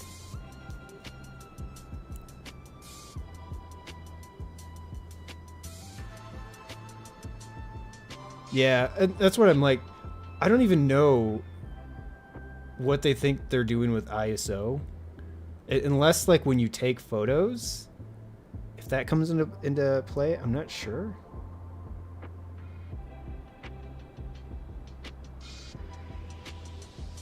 Get it to trail. Wait, what do you mean, Shelby?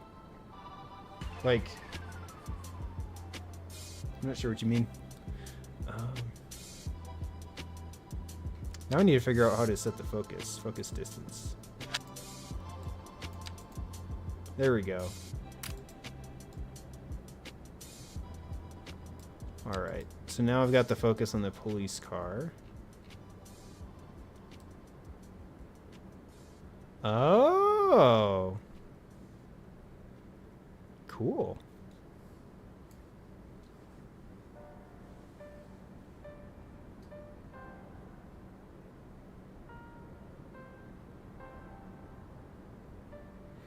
Oh, okay, yeah.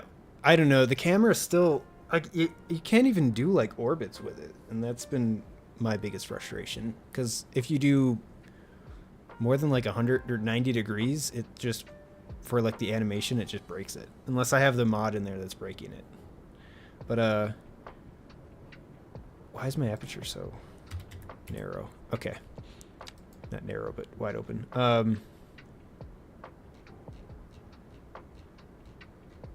So Sully, what you might want to do is make sure your depth of field is physical. Get your focus on whatever. Look very closely, because at the wider open apertures, you're not going to have a very wide open, like, or you're not going to have a whole lot of room for error. Because it looks like it is actually simulating it pretty accurately. So you, in your physical distance, you're going to want to be close to whatever.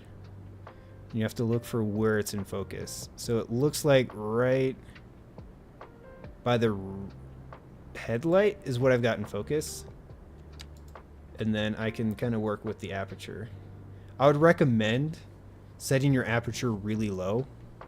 Or not really low, but really wide open at like 0.7 or something. And you can actually see that focal plane a little bit easier. So you see where it's going? Here it is. So you can definitely see the focal plane is right on the car now.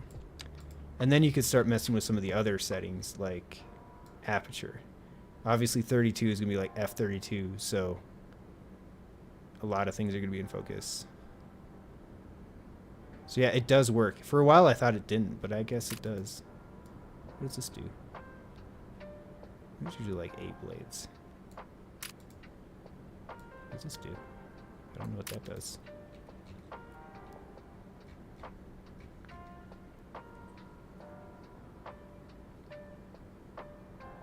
Oh, when you said trail mode, I didn't totally understand what you meant.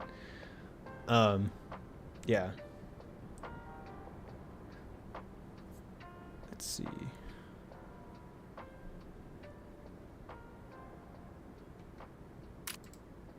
What does gate fit do?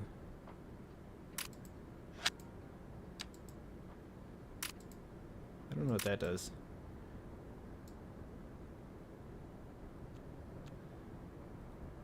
Is this seconds?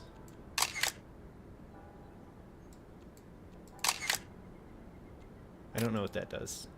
Does anybody mess with shutter speed? Because, alright, here's what we'll do.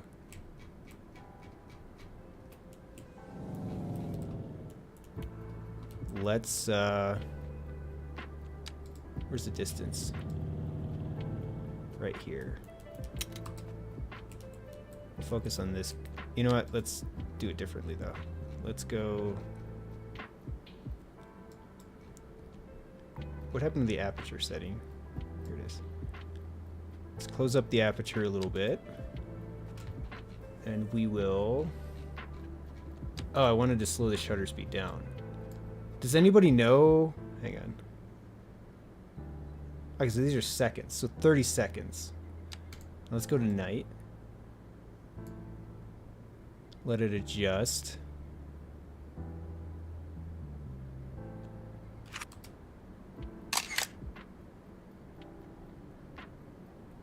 I don't get how that's supposed to work. So if it's doing like a 30-second shutter speed, is it giving me trailing lights? Here, let's open up the screenshot folder and see if that actually did anything. It didn't. Okay.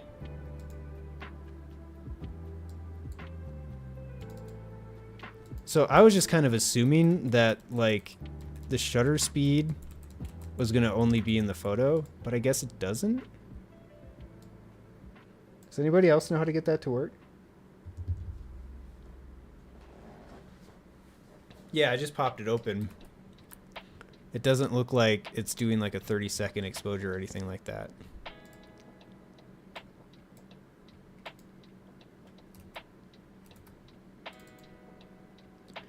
I think I did see somebody in the,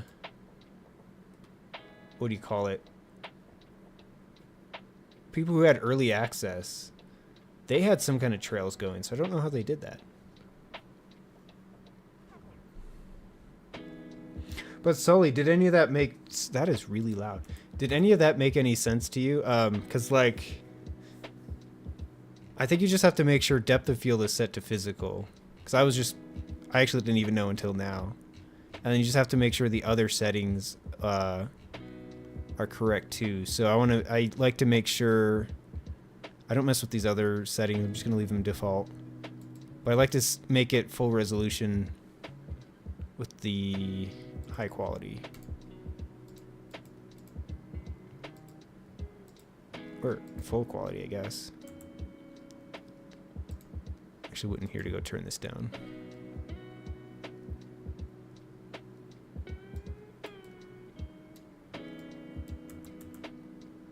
I don't like trucks driving by me and absolutely tickling my ears.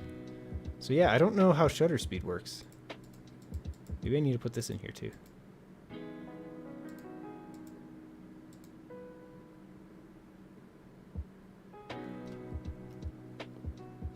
I need more traffic.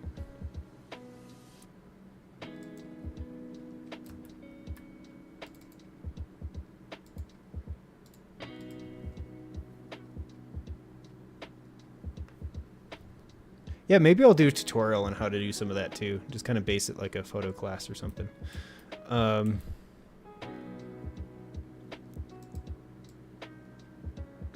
like I don't know, like ISO doesn't seem to change anything either. I'm knowing Paradox Interactive and the way they released this game. They put a lot of things in that just didn't do anything. Like they have plans for it in the future maybe, but like So we'll go 30 seconds. Like, why does it start at 200 ISO? Does that do anything to the photo? Is it like grainy? Interesting. All right, lower ISO. And wait for a car to drive by. Nice. Cool. Well, if you have any questions, let me know. This is actually the first time I've actually messed around with these settings too, so I'm just assuming that this is how this is supposed to work.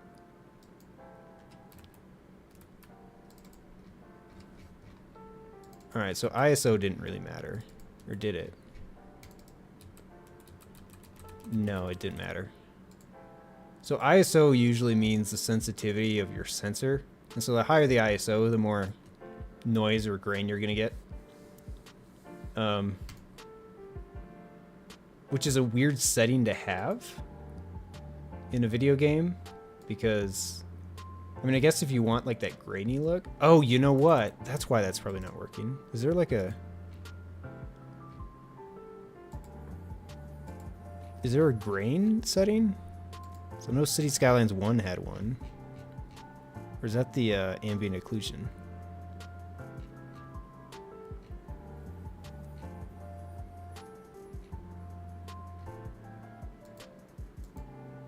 I don't know. I'm not going to mess with that setting.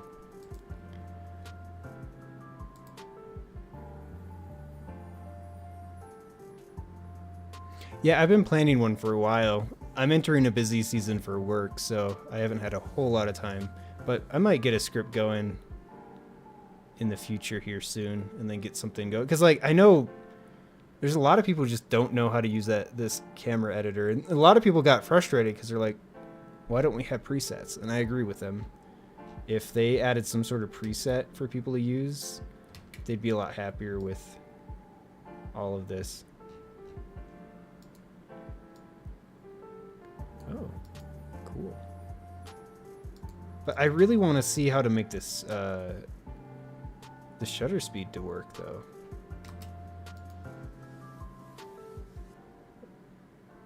Let's see if I could Google that.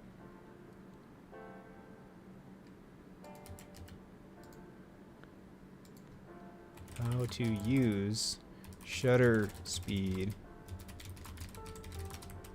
Surely someone's figured it out.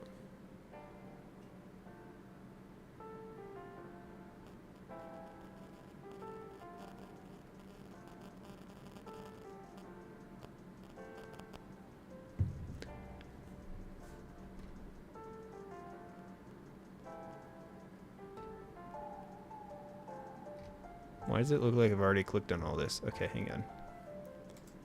Let's see what the wiki says.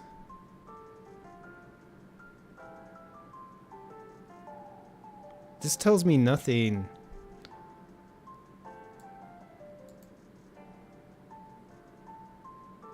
Oh, but gate fit might. Okay, how the camera aspect ratio gets fitted in the game's aspect. Okay. Why didn't they just name it aspect ratio? I'm just gonna turn that off then.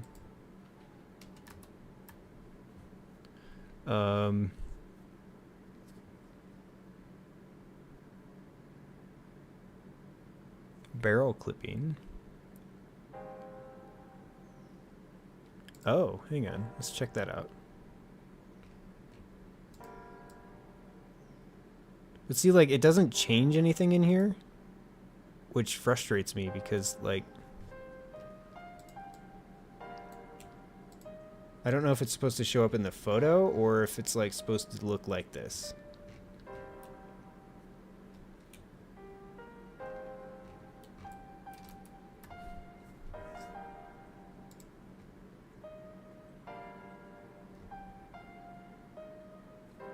See, they haven't even, like, finished the wiki for the photo mode either. It looks like there's a lot of empty things.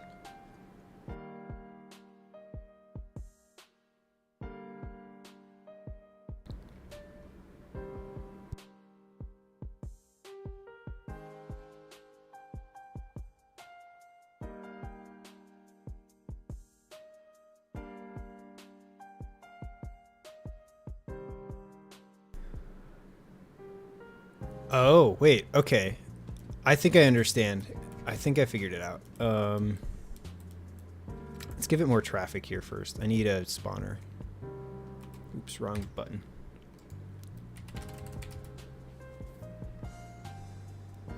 Traffic spawner. Oh, I'm still in the... What is happening? Hold on. There we go.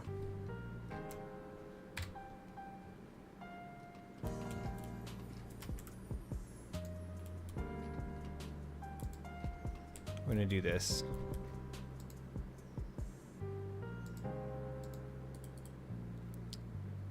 Now let's get a traffic spawner in here.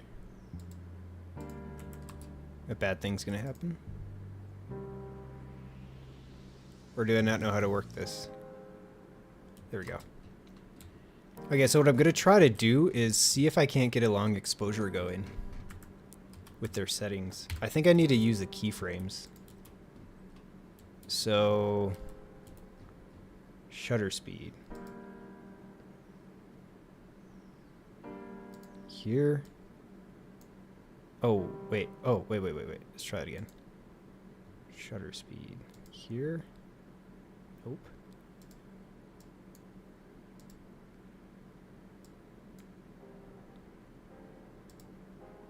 See what happens.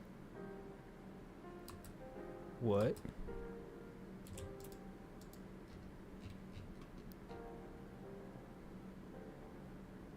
Oh, I should probably put a camera position. There we go.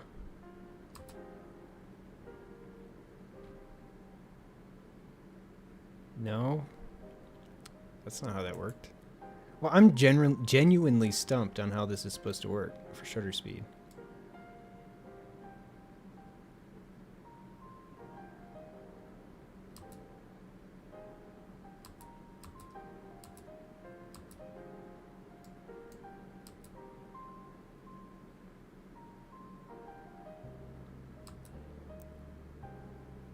Yeah, how did they do that?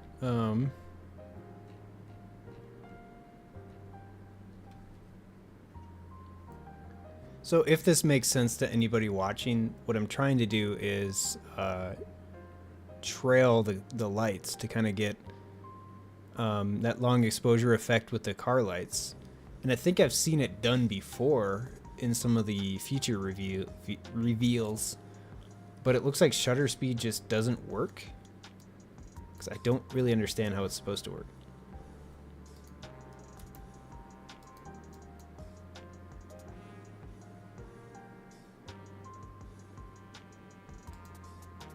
Let's try this. And then go here. Wait.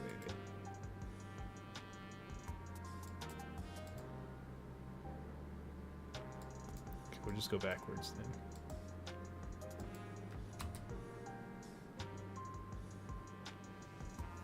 Yeah, I don't understand.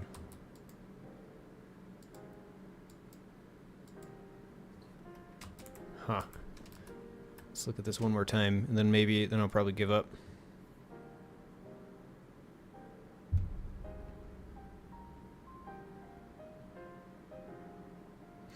Well, that's what I thought too, but also they've got keyframes for it. And then I've seen videos, I think during the feature release, to kind of show... or that did show like light trails, if that makes sense.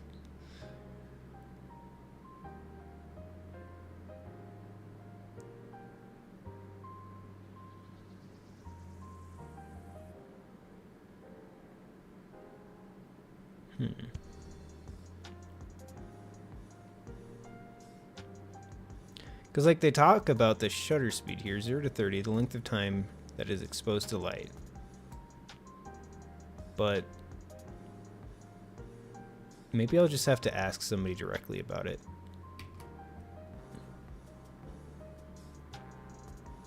They did not spend a lot of time on this wiki though.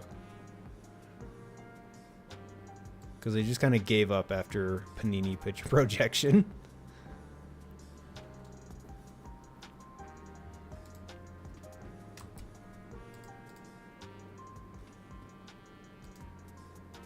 You know what? Here's an idea. Let's get rid of mods for a second.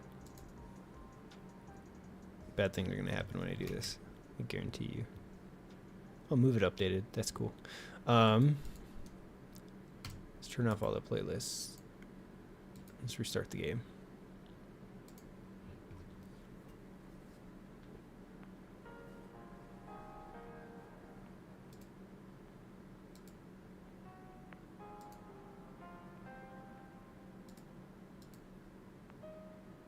Where is Steam? There it is.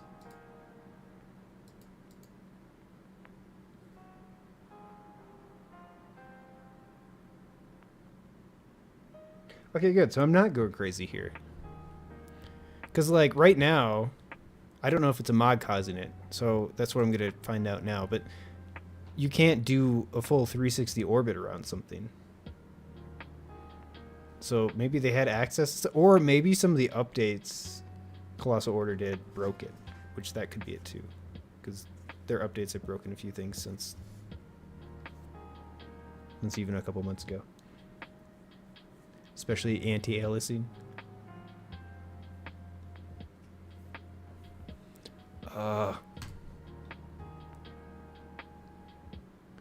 Oh, okay, so this is really strange. So, on OBS, the resolution of this game right now looks perfect. But for me, it's stretching it across my entire monitor, because I've got a super wide. And it's messing with it. There we go.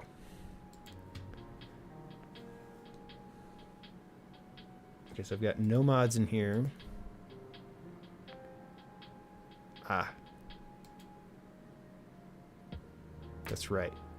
I don't have those files in there anymore. Whatever. We'll just go to this.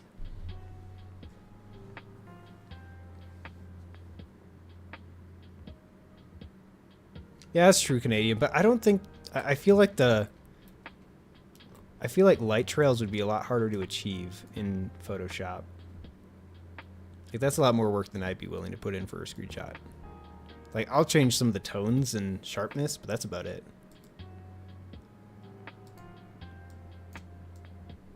Oh, that looks so much better. Okay.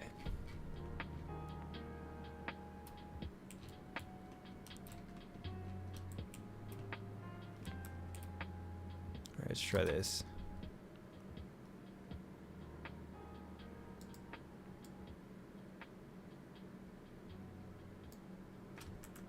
Could it be related to simulation speed? Let's try it.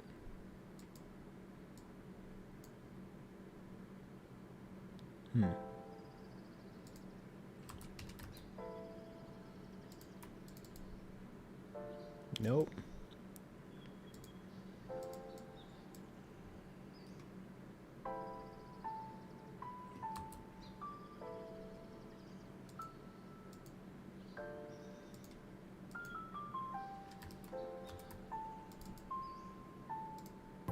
Alright, let's try the other side then.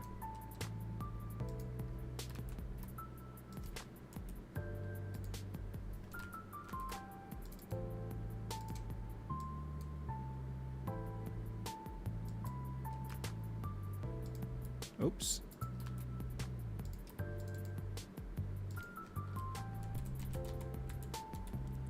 Yeah, I'm gonna guess that this button just doesn't do anything then. Which is a shame. I could swear I've seen long exposures done though.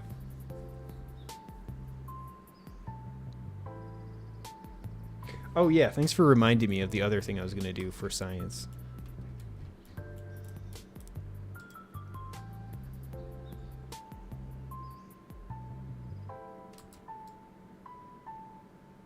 What? Oh, there we go. Okay.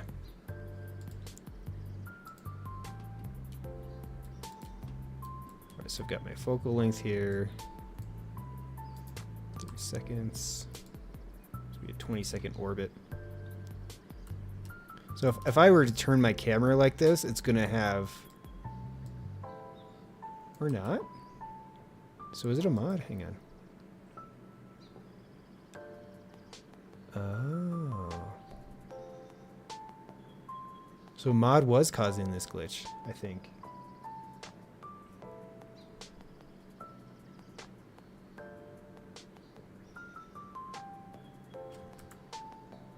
Just gonna...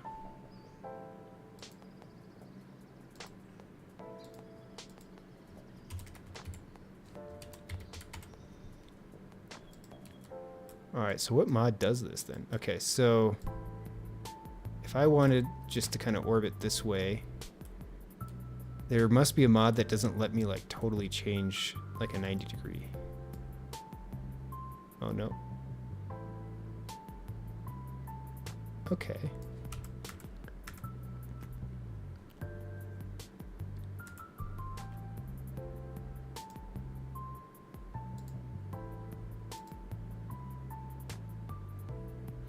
Okay, so with mods enabled, there is a mod where if I were to try that same camera movement, it would just throw the camera in some random direction. So that's good to know. It's probably the preserve photo mode one then. I'm not sure though. But, yeah. Is there a tree on fire over there? Oh, that's a boat. Okay. Alright, well, on that note. So that's all I've got in for me. I think, just to answer that other question, I think it was some photo mode mod that might be messing with it, but I'm not entirely sure. I haven't done enough testing to be sure enough about it. So, but anyways, on that note, folks, thank you for tuning in. I'm going to go bail out, grab some dinner, do some things normal people do. So, yeah, thanks for tuning in. Thanks for watching. Thanks for enjoying this with me. It was a lot of fun, and I learned some things on map editing from you kind folks. So, I should do like a 24-hour marathon. But no, I'll probably pop on every once in a while. I don't know if I'll have a schedule, but maybe I will in the future if I find more free time. But thank you, Shelly. Appreciate it. And then, yeah, Sully, if you ever find out if it is a mod issue, let me know. If you end up troubleshooting that, I might troubleshoot it in the future, but I'm not sure. Appreciate you, Sully. Thanks, Canadian. Yeah, it's a lot of fun. I didn't realize I've been on here for like 4 hours, I think. So, but anyways, with that, I'm RaftermanNZ. Cheers.